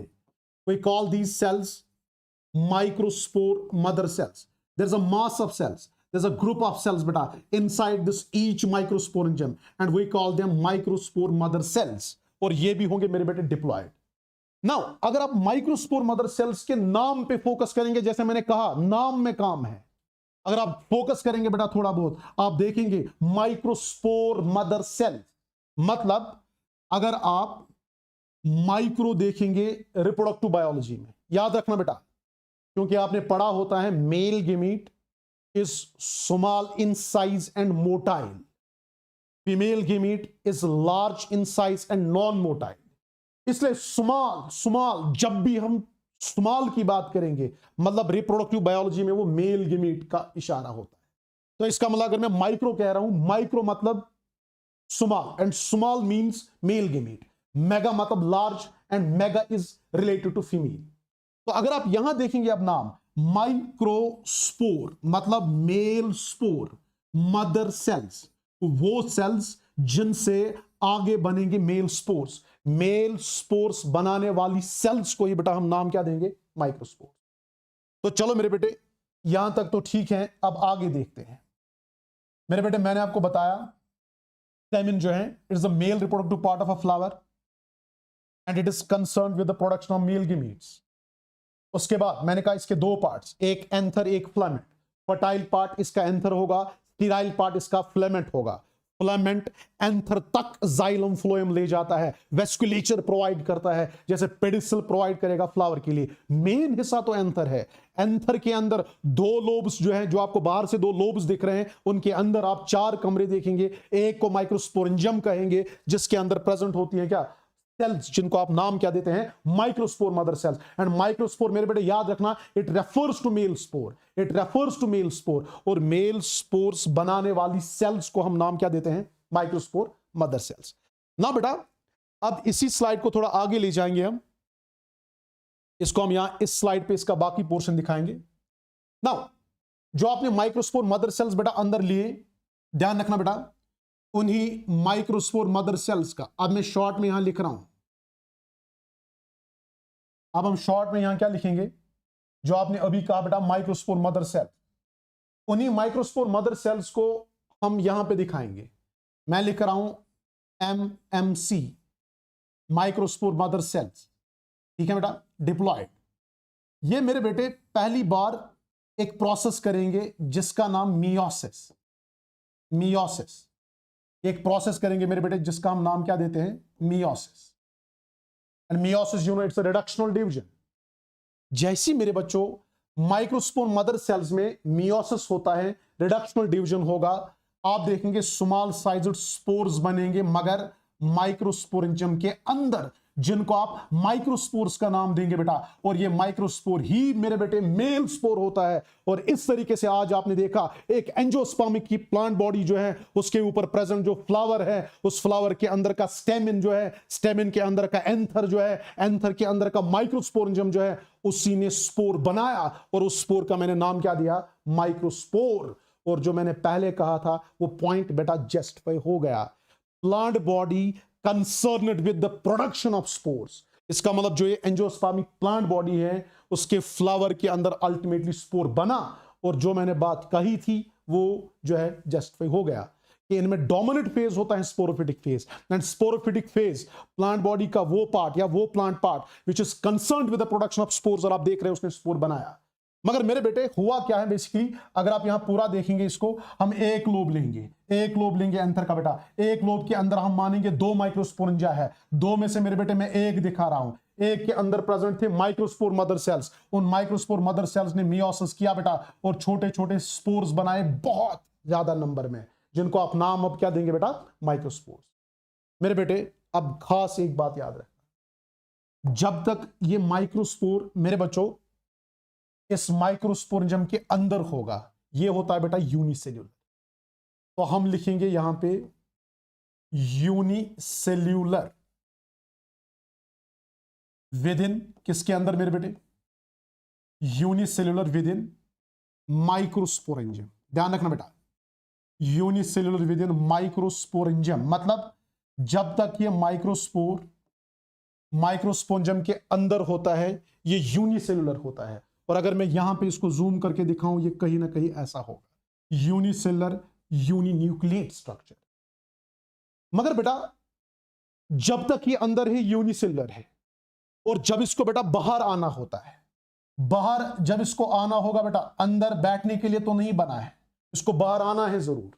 जब मेरे बेटे ये बाहर आएगा, ये पहले अंदर ही डिवाइड करता है, और जब डिवाइड करेगा तो बाहर आने के बाद आपको ये यूनिसेलुलर नहीं दिखेगा, आपको दिखेगा ये एज टू सेल्ड स्ट्रक्चर। मतलब जब तक ये अंदर था ये यूनिसेलुलर था, जब तक माइक्रोस्पोरेंजियम के अंदर था यूनिसेलुलर था, जब बाहर आया तो पहले डिवाइड करके बाहर आया, माइटोसिस करके बाहर आया, क्योंकि बेटा ये माइक्रोस्पोर एन है, इसकी मियोसिस नहीं हो सकती, एन की मियोसिस नहीं होती, ये माइटोसिस करके डिवाइड करके जब बाहर आएगा ये बाहर आता है टू सेल स्ट्रक्चर।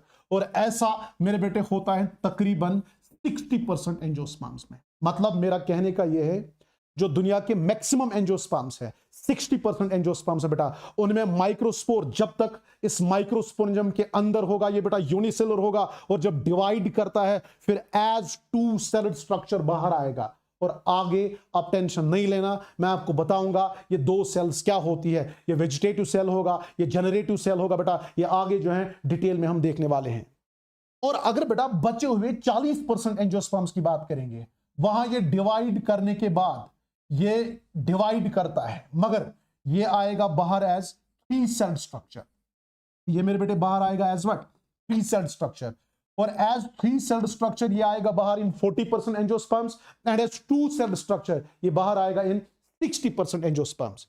और जैसे ही ये बाहर आता है, चाहे ये टू सेल स्टेज में आए चाहे ये थ्री सेल स्टेज में आए, हम मेरे बेटे नाम चेंज कर दे और हम नाम देते हैं पोलन ग्रेन। इसका मतलब बेटा लूजली बहुत सारी जगहों पे आप देखेंगे माइक्रोस्पोर और पोलन ग्रेन को साइनोनिमसली यूज किया जाता है, but there is a technical difference. जब तक आप माइक्रोस्पोर कहेंगे तब तक वो कमरे के अंदर होगा, यूनिसेलर होगा, मगर जब वो डिवाइड करता है, टू सेल या थ्री सेल स्ट्रक्चर बनाता है, और वो टू या थ्री सेल स्ट्रक्चर जिस टाइम बना गया वो पोलन ग्रेन होगा, और पोलन ग्रेन बनने के बाद ये बाहर आएगा। और 60% में बाहर आता है टू सेल स्ट्रक्चर, और 40% एंजियोस्पर्म में बाहर आएगा बेटा एज थ्री सेल स्ट्रक्चर। और उसी टाइम हम मेरे बेटे नाम चेंज करके इसका नाम क्या देंगे, पोलन ग्रेन। तो चलो बेटा आगे देखते हैं, यहां पे हम लिखेंगे अब माइक्रोस्पोर जो है जैसे ये बाहर आएगा इन 60%, ANG मतलब एंजियोस्पर्म, और जैसे ये बेटा बाहर आएगा इन 40% ANG मतलब एंजियोस्पर्म्स। इनमें मेरे बेटे ये बाहर आएगा एज टू सेल स्ट्रक्चर, इनमें ये बाहर आएगा एज थ्री सेल स्ट्रक्चर। और बेटे आगे मैं आपको बताऊंगा ये टू सेल स्ट्रक्चर क्या है, ये थ्री सेल स्ट्रक्चर क्या है। जैसे मैंने कहा यहां वेजिटेटिव सेल होता है और जनरेटिव सेल होता है, यहां वेजिटेटिव सेल होगा और दो मेल गैमीट्स होते हैं। So this is a three cell structure, this is a two cell structure. ना बेटा जैसे ये टू या थ्री सेल स्टेज में बाहर आया तो मैंने आपको पहले ही कहा हम नाम चेंज करेंगे, और नाम जो है इसका अब क्या होगा, पोलन ग्रेन। ठीक मेरे बेटे, तो यहां पे हम ऐसे दिखाएंगे, ऐसे दिखाएंगे 2/3 सेल्ड माइक्रोस्पोर। ठीक है मेरे बेटे, 2 या 3 sailed microspore is pollen grain. 2 या 3 सेल्ड माइक्रोस्पोर इज मेरे बेटे व्हाट, पोलन ग्रेन। और मेरे बेटे जैसे ये 2 या 3 सेल्ड माइक्रोस्पोर बाहर आया और आपने नाम चेंज करके इसका नाम क्या दिया बेटा, पोलन ग्रेन। उसके बाद मेरे बच्चों याद रखना सब ये यहां रुकेगा नहीं, अब विंड आएगा, बर्ड्स आएंगे, हनी बीज आएगी, बटरफ्लाइज, डिफरेंट पॉलिनेटिंग एजेंट्स। मेरा कहने का मतलब है डिफरेंट पॉलिनेटिंग एजेंट्स। वो डिफरेंट पॉलिनेटिंग एजेंट्स मेरे बेटे इसको उठा के इस स्टिग्मा पे ड्रॉप करेंगे। जो फीमेल का स्टिग्मा आपने बनाया, जो कार्पल का स्टिग्मा आपने बनाया, तो मेरे बेटे एक्चुअली क्या होता है, ये विंड, ये वाटर, ये बर्ड्स, ये इंसेक्ट्स, ये हनी बीज, ये बटरफ्लाइज, ये डिफरेंट पॉलिनेटिंग एजेंट्स, ये बेसिकली 2 या 3 सेल्ड माइक्रोस्पोर को, या अगर मैं सिंपल कहूं तो पोलन ग्रेन को एंथर से उठा के ड्रॉप करते हैं स्टिग्मा पे। आप कहेंगे सर एंथर से कैसे उठाया, बेटा मैंने पहले ही कहा ना 2 सेल स्टेज में बाहर आया, 3 सेल स्टेज में बाहर आया, जैसी बाहर आया था डिफरेंट पॉलिनेटिंग एजेंट्स आएंगे बेटा, उठा के इसको स्टिग्मा पे ड्रॉप करेंगे, या तो स्टिग्मा पे ऐसा होगा या तो स्टिग्मा पे ऐसा होगा। 40% एंजियोस्पर्म्स में ऐसा होगा 3 सेल स्ट्रक्चर, और 60% एंजियोस्पर्म्स में ऐसा होगा एज 2 सेल स्ट्रक्चर। और इसी ट्रांसफर को मेरे बेटे हम नाम देते हैं पॉलिनेशन। क्या नाम देंगे बेटा, पॉलिनेशन। सो ट्रांसफर ऑफ 2 या 3 सेल्ड माइक्रोस्पोर्स या यू कहो pollen grains from anther to stigma is मेरे बेटे व्हाट वी कॉल पॉलिनेशन। इसका मतलब जो ये लाइन आप यहां दिखा रहे हैं, ये लाइन जो है ये चिल्ला के कह रही कि भाई पॉलिनेशन हुआ है, और आगे जो भी कुछ होना होगा वो यहां एंथर में नहीं होगा बेटा, वो कहां पे होगा, स्टिग्मा पे होगा। आपको बात समझ आ रही है बेटे ना मेरे बेटे? अब पॉलिनेशन के बाद जो है आगे क्या होगा, पॉलिनेशन के बाद मेरे बेटे आगे क्या होगा, पॉलिनेशन के बाद आगे क्या होगा वो यहां दिखाएंगे, आप ध्यान रखना। देखो पॉलिनेशन के बाद मेरे बच्चों जैसे मैंने अभी कहा, मैंने लाइन ड्रॉ की, लाइन दिखा रही है पॉलिनेशन हुआ है, और पॉलिनेशन होता है अब ट्रांसफर ऑफ पोलन ग्रेन्स या यू कहो 2 या 3 celled microspores from anther to stigma and is brought about by number of pollinating agent. जैसे मैंने कहा विंड होगा, वाटर होगा, इंसेक्ट्स होंगे, बर्ड्स होंगे, हनी बीज, ठीक है ना, इवन ह्यूमंस। तो ये इन पोलम्स को या इन 2 या 3 सेल माइक्रोस्पोर्स को जैसे मेरे बेटे एंथर से स्टिग्मा पे ड्रॉप करेंगे, इस ट्रांसफर का नाम क्या होगा बेटा, पॉलिनेशन। और इसी पॉलिनेशन को करने के लिए आपको पहले इस पॉलिनेटिंग एजेंट को अट्रैक्ट करना पड़ता है, और अट्रैक्ट करने के लिए मेरे बेटे पेटल जो है कलर से उसको अट्रैक्ट करेगा, नेक्टर से अट्रैक्ट करेगा, फ्रेग्रेंस से अट्रैक्ट करेगा। इसलिए मेरे बेटे मैंने पहले आपको स्टार्टिंग में बोला था ये पेटल जो है इसका काम होता है पॉलिनेटर को अट्रैक्ट करा के पॉलिनेशन कराना।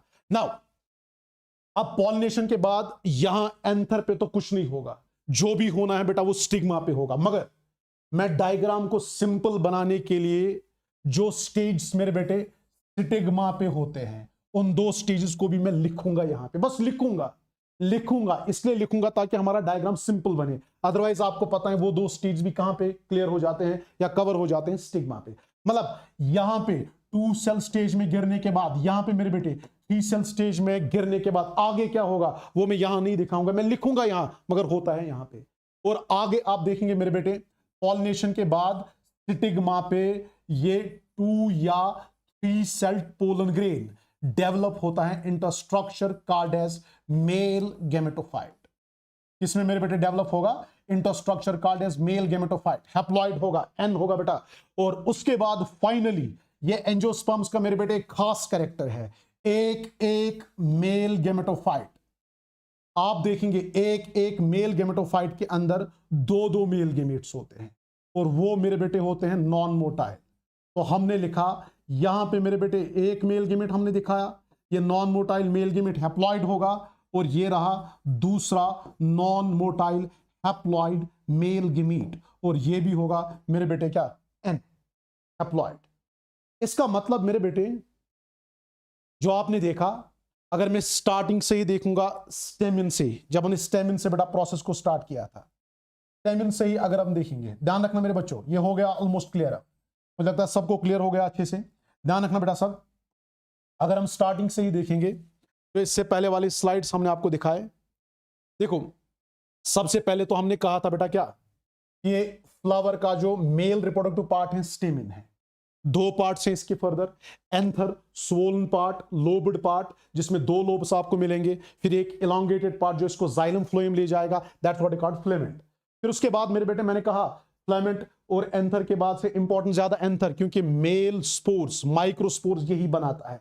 तो एंथर के 2 लोब्स में से अंदर आप देखेंगे जांग के तो 4 कमरे होंगे जिनको आप माइक्रोस्पोरेंजिया कहते हैं, और एक को बेटा माइक्रोस्पोरेंजियम कहते हैं। और माइक्रोस्पोरेंजियम के अंदर आपको मिलेंगे special cells, we call them microspore mother cells. और मेरे बेटे माइक्रोस्पोर मदर सेल्स जो है क्या करते हैं, ये आगे जाके मियोसिस करेंगे। मगर अगर आप बेटा अभी तक देखेंगे ना सारा 2n 2n 2n 2n 2n मतलब सब कुछ अभी तक स्पोरोफाइट है। अब फ्लावर के अंदर जो पहला पार्ट होता है which is gametophytic in nature, वो होगा मेरे बेटे क्या, माइक्रोस्पोर। क्योंकि आपको पता है बेटा क्या, ये माइक्रोस्पोर मदर सेल्स मियोसिस करने के बाद माइक्रोस्पोर्स को बनाते हैं, और माइक्रोस्पोर्स हैप्लॉइड होगा, और माइक्रोस्पोर जब हैप्लॉइड होंगे तो हैप्लॉइड मतलब एन, एन मतलब गेमेटोफाइट। तो इसका मतलब फर्स्ट फेज ऑफ दिस या first gametophytic phase in case of angiosperms, first gametophytic phase is represented by microspore. फिर माइक्रोस्पोर बेटा जब तक कमरे के अंदर होगा ये मेरे बेटे यूनिसेलुलर होगा, फिर जब बाहर आएगा ये पहले अंदर ही डिवाइड करता है, या तो 2 सेल स्ट्रक्चर बनाएगा या तो 3 सेल स्ट्रक्चर बनाएगा, और उसी 2 या 3 सेल स्ट्रक्चर को हम नाम पोलर ग्रेन देते हैं। फिर पोलर ग्रेन एंथर से बाहर आने के बाद वहां रुकेगा नहीं, इसको wind, water, birds, number of pollinating agents अपने साथ उठा के स्टिग्मा पे ट्रांसफर करेंगे, और उसी ट्रांसफर को बेटा हम नाम पॉलिनेशन देते हैं। और पॉलिनेशन होने के बाद मेरे बेटे मैंने आपको दिखाया, पॉलिनेशन एक बार हो गया तो पॉलिनेशन के आगे वाले फेजेस जो है वो एंथर पे नहीं, वो स्टिग्मा पे कवर होंगे, और स्टिग्मा पे पहुंचने के बाद क्या क्या होता है, वो मेल गेमेटोफाइट बनाता है, और एक एक मेल गेमेटोफाइट लास्ट में क्या बनाएगा, 2 नॉन मोटाइल मेल गेमीट्स। और जो मैंने पहले कहा था वही अप्रूव हो गया। मैंने कहा था stamen is the male reproductive part and it is associated with the production of mail gametes, और वो मेल गेमीट्स यहां पे है ना बेटा। अब हमें करना क्या है, बिल्कुल इसी पैटर्न पे यही टर्मिनोलॉजी यूज करके अब आप इस साइड पे आएंगे, बस ख्याल रखना माइक्रो के बदले अब मेगा बोलना है, बाकी सारा सेम होगा। जैसे अगर मेरे बच्चों आप कार्पल या पिस्टल की बात करेंगे, यहां आपने स्टेमिन का मेन हिस्सा एंथर देखा था, तो यहां कार्पल और पिस्टल अगर आप कहेंगे ना बेटा, इसका मेन हिस्सा जो है वो है ओवरी, ये स्वोलन पार्ट इसका मेन हिस्सा है, क्योंकि इसी के अंदर एक या बहुत सारे ओव्यूल्स होते हैं ना। ओवरी तो मैंने दिखाया बेटा, ओवरी के अंदर भी एक स्पेस होता है, उस स्पेस को, उस कमरे को, अगर ये फीमेल स्पेस है तो मुझे मेगा बोलना है, माइक्रो नहीं, तो मैं नाम कहूंगा बेटा मेगास्पोरेंजियम। और मैं आपको बेटा यहां बताता चलूं, जो मेगास्पोरेंजियम है यही असल में ओव्यूल होता है। तो मेगास्पोरेंजियम जो ओवरी के अंदर स्पेस है वही टेक्निकली ओव्यूल है बेटा। और जैसे मेरे बेटे माइक्रोस्पोरेंजियम के अंदर माइक्रोस्पोर मदर सेल्स थे, तो आप कहना बेटा मेगास्पोरेंजियम के अंदर मेगास्पोर मदर सेल्स होती है।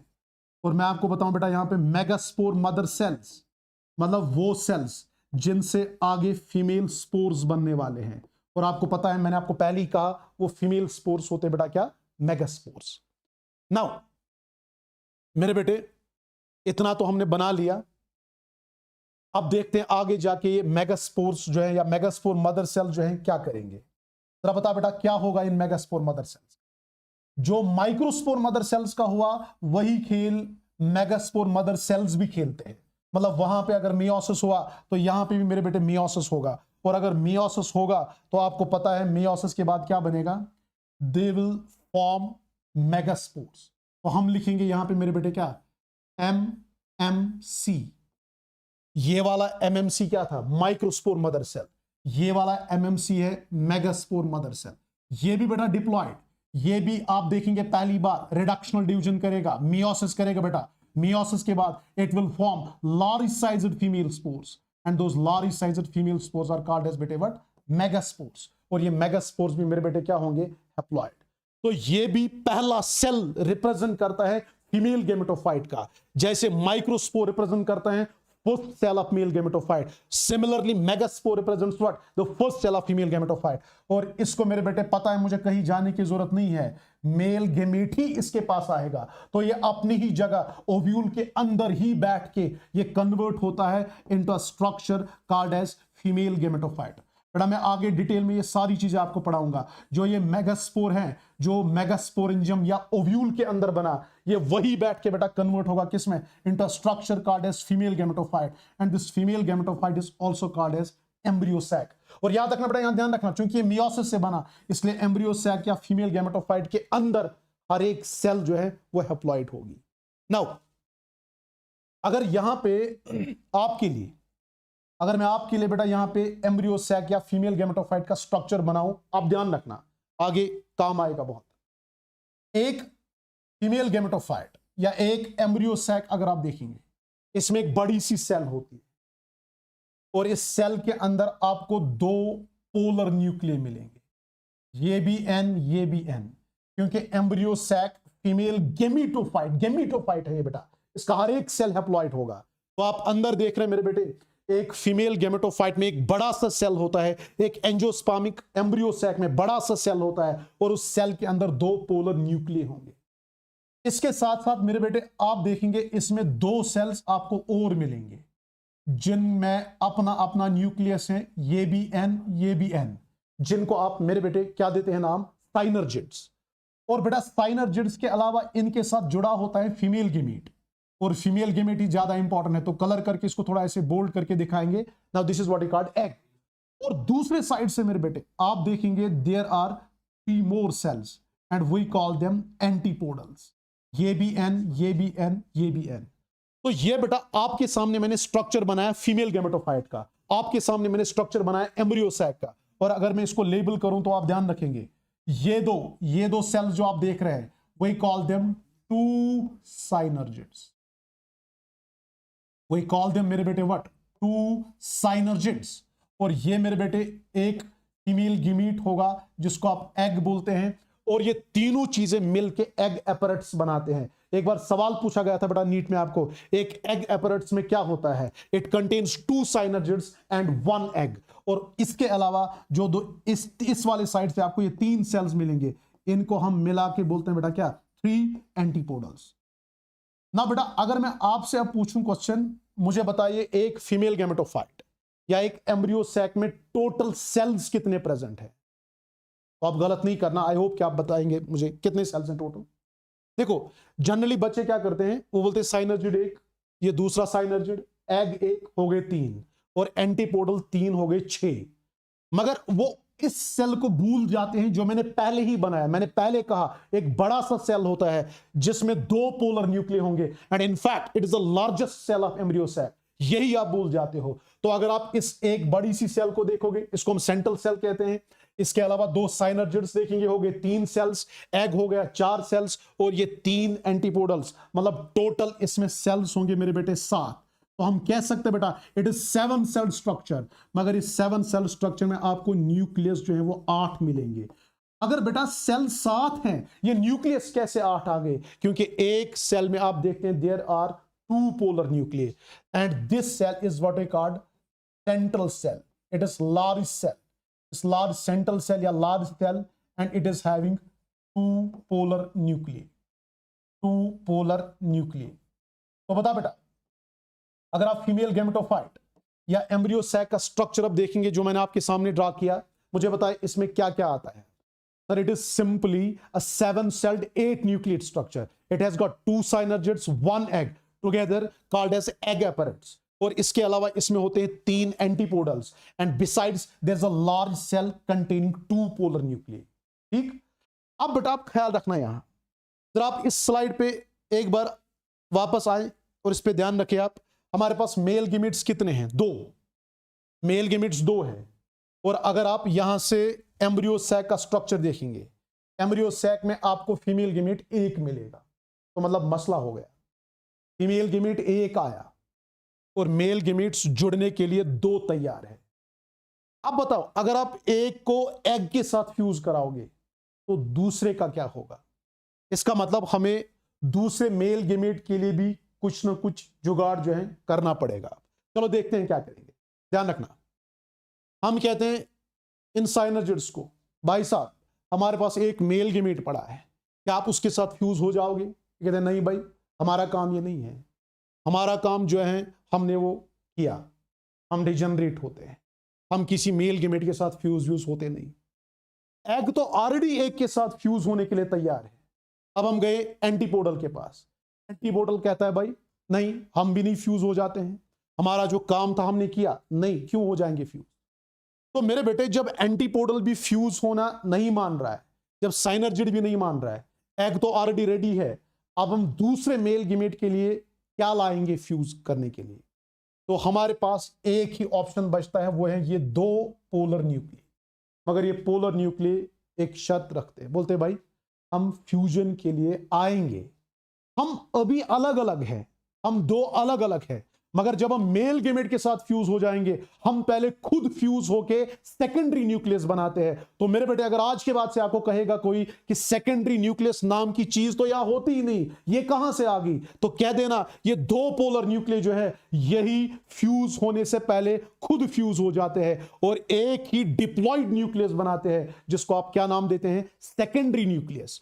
तो मेरे बेटे अगर मैं यहां पे इस स्लाइड पे वापस आता हूं तो मुझे बताओ, जो आपने अभी एम्ब्रियो सैक देखा बेटा, एम्ब्रियो सैक में अब कौन सी दो चीजें आएंगी, शाबाश, यहां पे लिखेंगे हम बेटा एम्ब्रियो सैक में कौन सी दो चीजें आएंगी अब फ्यूज होने के लिए, शाबाश शाबाश शाबाश। एक तो पहले ही आपको पता है, एक तो रेडी है जिसका आपने अभी नाम दिया एग, हैप्लॉइड एग। अब बताओ दूसरी चीज क्या रेडी है दूसरे मेल गेमेट के साथ फ्यूज होने के लिए, सर वो है दो पोलर न्यूक्लियस, दो पोलर न्यूक्लियस। और दो पोलर न्यूक्लियस जो है इनको मैं n+n लिख रहा हूं, n+n मतलब ये अलग अलग हैं, अभी ये फ्यूज नहीं हुए हैं, क्योंकि जब ये फ्यूजन के लिए आगे जाएंगे पहले ये खुद फ्यूज होते हैं बेटा, और खुद जब फ्यूज हो जाएंगे ये बनाते हैं एक ही डिप्लॉयड न्यूक्लियस, जिसको आप किस नाम से जानते हैं बेटा, सेकेंडरी न्यूक्लियस। और सेकेंडरी न्यूक्लियस को तो मैं भाई साहब 2n लिख सकता हूं, क्योंकि ये n और n को फ्यूज होने के बाद बना है। अब तो बस जोड़ने की बारी है, क्योंकि मेल गेमेट भी दो, यहां से भी दो चीजें रेडी हैं जुड़ने के लिए, एक है एग, दूसरा है सेकेंडरी न्यूक्लियस, और यहां से आप देख रहे बेटा दो मेल गेमेट्स। चलो बेटा इनको नेक्स्ट स्लाइड में जो है हम फ्यूज करेंगे, और फ्यूज कैसे करेंगे बेटा मैं आपको दिखाऊंगा, इनको फ्यूज हम कैसे करेंगे। यहां से ध्यान रखना बेटा, ये लास्ट पार्ट है इसका, यहां से हमारे पास मेल गेमेट है एक, एंजियोस्पर्म्स का खास कैरेक्टर, यह नॉन मोटाइल होता है, ये कैरेक्टर आप जिम्नोस्पर्म्स में भी देखते हैं। और यहां पे मेरे बेटे दूसरा मेल गेमेट है, दो बनते हैं, और ये वाला भी बेटा हैप्लॉइड होगा, नॉन मोटाइल होगा। और यहां से मेरे बच्चों जुड़ने के लिए क्या आएंगे, दो चीजें, एग एन। मगर यहां आप गलत नहीं करना, कंफ्यूज नहीं होना बेटा, सेकेंडरी न्यूक्लियस एन नहीं होगा, ये 2n होगा, क्योंकि ये दो पोलर न्यूक्लियर को जोड़ के बना है ना बेटा। अब इस डायग्राम का आखिरी पार्ट है, बस जोड़ने की बारी है। अब चलो जोड़ते हैं। ये रहा मेरे बेटे एक मेल गेमेट, इसको जोड़ेंगे एग के साथ। जब बेटा एक मेल गेमेट फीमेल गेमेट के साथ फ्यूज होता है, मैंने पहले ही बोला है this process is called syngamy, मगर सिनगैमी के साथ साथ it is also called as generative fertilization. तो मेरे बच्चों जल्दी जल्दी फटाफट मुझे बताओ what is generative fertilization. Generative fertilization या सिनगैमी बेटा क्या होता है, it is a fusion of male gamete, haploid non motile male gamete with a haploid egg. The process is called as generative fertilization. और मेरे बेटे जनरेटिव फर्टिलाइजेशन जब जब होता है तो सबसे पहले जाइगोट बनेगा, और जाइगोट होगा मेरे बेटे क्या, 2n। और ये 2n जाइगोट, मियोसिस नहीं, याद रखना ये मियोसिस नहीं, माइटोसिस करके एक मल्टी सेल्ड स्ट्रक्चर बनाता है। और मेरे बेटे उस मल्टी सेल्ड स्ट्रक्चर को हम किस नाम से जानते हैं, एम्ब्रियो। मगर एम्ब्रियो की हर एक सेल डिप्लॉयड होगी, क्योंकि माइटोसिस से बना। जाइगोट और इसमें एक ही फर्क, ये एक सेल, ये मल्टी सेल्ड, बट ये भी 2n, ये भी 2n। तो मेरे बेटे जनरेटिव फर्टिलाइजेशन का इमीडिएट प्रोडक्ट अगर आपको देखना होगा, it is zygote, but its ultimate product is going to be what, embryo. Now tell me in one line, 1 marks का क्वेश्चन या 2 मार्क्स का क्वेश्चन आता है बोर्ड में, व्हाट इज सिनगैमी या generative fertilization. It's fusion of haploid non motile male gamete with haploid egg to form zygote first and then embryo।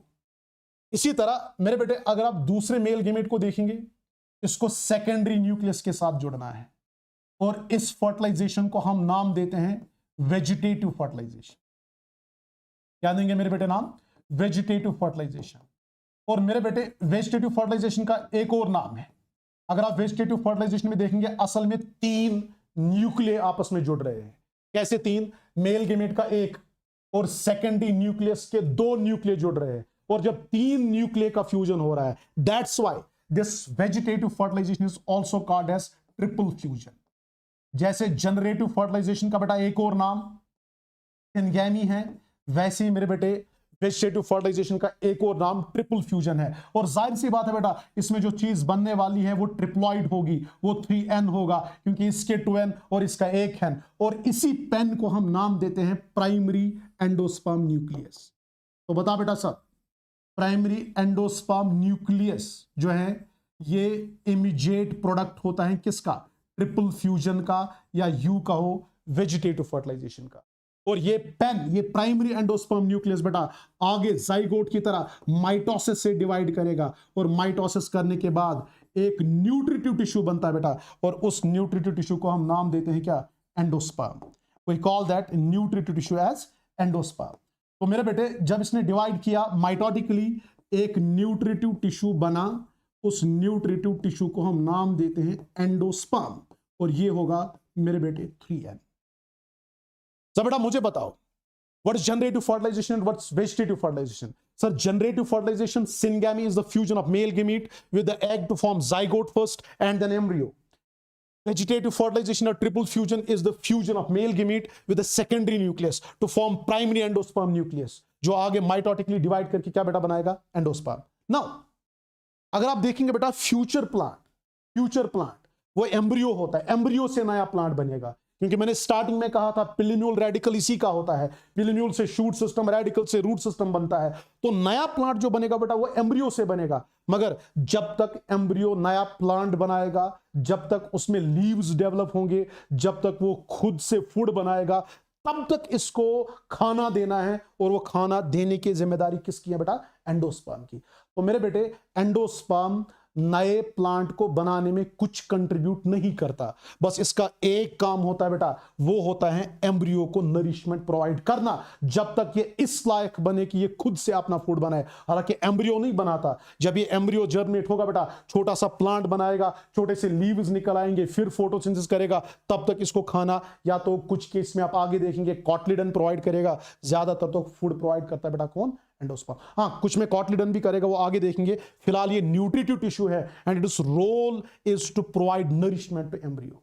ठीक, तो मेरे बेटे मुझे बताओ, जब ये दोनों बन गए, ये दोनों बनने के बाद आपको जो चीज मिलती है बेटा उसको सीड बोलते हैं। क्या बोलते हैं मेरे बेटे, सीड।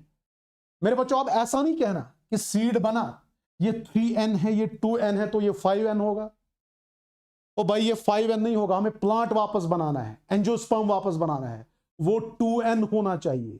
तो इसलिए मैं कह रहा था बेटा, चिल्ला चिल्ला के, मैंने अभी इससे पहले भी कहा, ये न्यूट्रिटिव टिश्यू है, ये प्लांट को बनाने में कोई कंट्रीब्यूशन नहीं करता, बस ये इसको नरिशमेंट प्रोवाइड करता बेटा। इसलिए जो सीड बनेगा मेरे बेटे, ये सीड क्या होगा, 2n। मगर ये सीड जो है it is outside enclosed by a structure called as fruit, और वो फ्रूट भी मेरे बेटे क्या होगा, 2n। तो आप ऐसा करो, आप ये फ्रूट खाओ, फ्रूट खाने के बाद जो सीड है वो गिर जाएगा, जमीन में जाएगा और जर्मिनेट होगा, और जर्मिनेट होने के बाद से वो बराबर वैसे ही उस एंजियोस्पर्मिक बॉडी को बनाएगा जो हमने डायग्राम के स्टार्ट में लिया था। तो इसका मतलब आपको मेरे बेटे ये प्रोसेस जो मैंने पहले ही कहा था, हम इसकी शुरुआत करेंगे मेरे बेटे फ्लावर से, और इसका इख्तिताम जो है वो किस चीज पे होगा, सीड पे। तो हमने फ्लावर से स्टार्ट किया और सीड पे इस पूरे फ्लो डायग्राम को जो है एंड किया। अब मुझे बताओ, अगर मैं आपको कुछ क्वेश्चंस पूछूं, मुझे बताओ एक एंजियोस्पर्मिक प्लांट बॉडी में एन या गैमेटोफाइट क्या क्या होता है। तो अगर आप कहेंगे माइक्रोस्पोर से स्टार्ट होती है, स्टार्टिंग माइक्रोस्पोर से होती है, माइक्रोस्पोर के बाद शाबाश पोलन ग्रेन भी गैमेटोफाइट ही मानते हैं, और उसके बाद एक प्रॉपर मैच्योर मेल गैमेटोफाइट। इसी तरह अगर आप देखेंगे यहां से मेगास्पोर एन होगा, फिर एम्ब्रियो सैक या फीमेल गैमेटोफाइट वो भी एन होगा, मगर फ्यूजन के बाद जो स्पोरोफिटिक फेज है वो वापस रिजनरेट होता है। ठीक है ना। नाउ ये सारा देखने के बाद अगर आप मेरे बेटे इस सब को एक बार देखेंगे, यहां पे हमने फ्लावर से ही स्टार्ट किया था और एंड मेरे बेटे कहां पे किया, वही ended it beautifully with a seed. Now अगर आप यहां देखेंगे स्लाइड नंबर 1 से, ध्यान रखो ये मैंने आपको स्टार्टिंग का फ्लावर बनाया था, फिर ये सारा जो है हमने अल्टीमेटली किस पे एंड किया, सीड पे। नाउ चलो क्वेश्चंस देखते हैं, आप इसको हम क्वेश्चंस में ब्रेक करेंगे ताकि आपको बोर्ड का पैटर्न थोड़ा समझ आए और आपको याद रहे कि इस सारे चैप्टर में क्वेश्चंस क्या क्या पढ़ने वाले हैं। देखो सबसे पहला क्वेश्चन जो जनरली उतना ज्यादा तो नहीं आता है, बट अगर आएगा भी, आई होप कि मेरे बच्चे जो है कर पाएंगे, क्योंकि मैंने आपको बता दिया इसकी सारे पॉइंट जो है हमने आपको बताए, और इंशाल्लाह आपको पीडीएफ भी इसका प्रोवाइड करेंगे। पहला क्वेश्चन जो होगा बेटा, it's going to be structure of flower. सबसे पहला क्वेश्चन जो आप बोर्ड के लिए जो है प्रिपेयर करेंगे, हालांकि उतना फ्रीक्वेंटली नहीं आता बट आ सकता है, it is structure of flower जो मैंने बता दिया। उसके बाद मेरे बेटे अगर आप स्ट्रक्चर ऑफ फ्लावर के बाद दूसरा क्वेश्चन देखेंगे वो होगा ये, that is formation of microspores from microspore mother cell. By means of meiosis, जिसको आप माइक्रोस्पोरोजेनेसिस कहते हैं। तो पहला क्वेश्चन होगा स्ट्रक्चर ऑफ फ्लावर, दूसरा क्वेश्चन होगा माइक्रोस्पोरोजेनेसिस। और माइक्रोस्पोरोजेनेसिस के बाद मेरे बेटे आपको करना क्या है, once this microsporogenesis is done, देखो जैसे यहां माइक्रोस्पोर मदर सेल्स का मियोसिस करके माइक्रोस्पोर्स बनाना, ये होगा हमारा दूसरा क्वेश्चन, दैट इज माइक्रोस्पोरोजेनेसिस। फिर माइक्रोस्पोरोजेनेसिस के बाद देखेंगे डेवलपमेंट ऑफ मेल गेमेटोफाइट, ये होगा हमारा तीसरा क्वेश्चन, मतलब ये मेल गेमेटोफाइट जो है कैसे बना। और मेल गेमेटोफाइट के डेवलपमेंट के बाद हम यहां आएंगे फीमेल वाले साइड से, वहां देखेंगे हम मेगास्पोरोजेनेसिस, और मेगास्पोरोजेनेसिस के बाद हम देखेंगे डेवलपमेंट ऑफ फीमेल गेमेटोफाइट। तो टोटल हो गए बेटा ये 5 question, structure of flower, microsporogenesis, development of male gametophyte, यहां से megasporogenesis, development of female gametophyte, और उसके बाद एक इंपॉर्टेंट टॉपिक होगा पॉलिनेशन, बहुत ही ज्यादा इंपॉर्टेंट है from your board point of view. और उसके बाद हम देखेंगे पॉलिनेशन के बाद, पता बेटा पॉलिनेशन के बाद क्या होता है, पॉलिनेशन के बाद हम इसमें देखेंगे बेटा जनरेटिव फर्टिलाइजेशन और vegetative fertilization. Generative fertilization and vegetative fertilization, अगर आप इस स्लाइड को देखोगे जनरेटिव फर्टिलाइजेशन वेजिटेटिव, मगर अलग अलग हम नहीं पढ़ेंगे क्योंकि ये 2 फर्टिलाइजेशंस है जिनकी वजह से एक तो एम्ब्रियो बना, एक तो एंडोस्पर्म बना, जिन्होंने मिलकर क्या बनाया, सीड। तो इसलिए मेरे बेटे हम एंजियोस्पर्म्स का एक डायग्नोस्टिक फीचर देखते हैं, that's what is called double fertilization. ये 2 फर्टिलाइजेशंस मिला के बेटा सीड बनाते हैं, और इसलिए आपके बोर्ड का एक बहुत ही फेवरेट क्वेश्चन हो जाता है जिसको आप किस नाम से जानते हैं, डबल फर्टिलाइजेशन।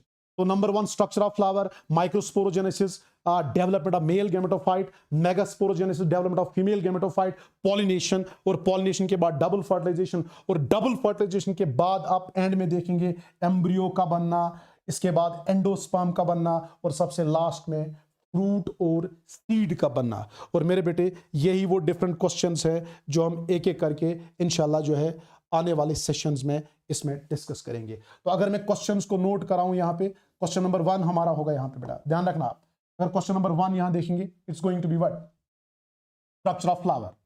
ध्यान रखना आप, पहला क्वेश्चन हमारा होगा इस चैप्टर में, that's going to be structure of flower. But मैं आपको बताऊं बेटा ये बोर्ड में उतना फ्रीक्वेंटली नहीं आता, तो इसको जो है आप कर लेंगे, आपको खुद से भी करना है, करना नहीं है क्योंकि मैंने ये सारा आपको बता दिया, पीडीएफ में प्रोवाइड करूंगा और आप वहां से इसको नोट करेंगे।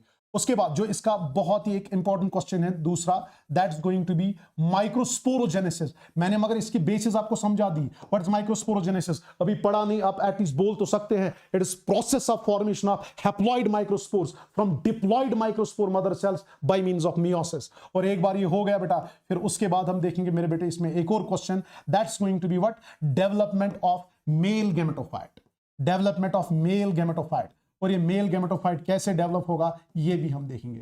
फिर बेटा जो आपने मेल पैटर्न पे देखा, फीमेल में भी बराबर यही देखेंगे हम, माइक्रोस्पोरोजेनेसिस के बदले क्वेश्चन बनेगा यहां पे बेटा मेगास्पोरोजेनेसिस। और एक बार मेगास्पोरोजेनेसिस हो गया बेटा, फिर देखेंगे development of female gametophyte, development of female gametophyte या एम्ब्रियो सैक। और जब आपने फीमेल गेमेटोफाइट का डेवलपमेंट भी देखा, एम्ब्रियो सैक का डेवलपमेंट भी पढ़ा, ये भी बहुत ही एक फेवरेट क्वेश्चन है आपकी नीट का। फिर उसके बाद हम जनरेटिव और वेजिटेटिव फर्टिलाइजेशन देखेंगे एक साथ, जिनको हम किस नाम से पुकारते हैं, डबल फर्टिलाइजेशन। और मेरे बच्चों डबल फर्टिलाइजेशन के बाद आपका इसमें एक और क्वेश्चन होगा, that's what you called, sorry double fertilization से पहले तो हमें पॉलिनेशन करना है, पॉलिनेशन भी करेंगे। पॉलिनेशन मैंने आपको बताया it is a transfer of pollen grains from anther to stigma. उसके बाद डबल फर्टिलाइजेशन होगा, और डबल फर्टिलाइजेशन के बाद हम देखेंगे एंडोस्पर्म डेवलपमेंट। सबसे पहले एंडोस्पर्म बनता है, एंडोस्पर्म डेवलपमेंट, और एंडोस्पर्म डेवलपमेंट के बाद मेरे बेटे हम देखेंगे एम्ब्रियो डेवलपमेंट। और एम्ब्रियो डेवलपमेंट के बाद इसमें 2 छोटे क्वेश्चंस आएंगे, that is what you called seed development, और डेवलपमेंट ऑफ सीड्स के साथ साथ हम देखेंगे सबसे लास्ट में इसमें क्या, या फ्रूट डेवलपमेंट पहले देखेंगे, सीड डेवलपमेंट लास्ट में देखेंगे, एक ही बात है। तो ये मेरे बेटे इसमें सारे क्वेश्चंस होंगे। अब देखते हैं बोर्ड के लिए जो ज्यादा इंपॉर्टेंट है उसी का डिटेल डिस्कशन होगा। हालांकि पीडीएफ आपको सबका मिलेगा, बट जो बोर्ड पॉइंट ऑफ व्यू ज्यादा इंपॉर्टेंट होंगे या ज्यादा इंपॉर्टेंस रखते हैं, उन्हीं को हम इंशाल्लाह जो है नेक्स्ट सेशन में डिटेल में आपके साथ डिस्कस करेंगे। Thank you, may Allah bless you all.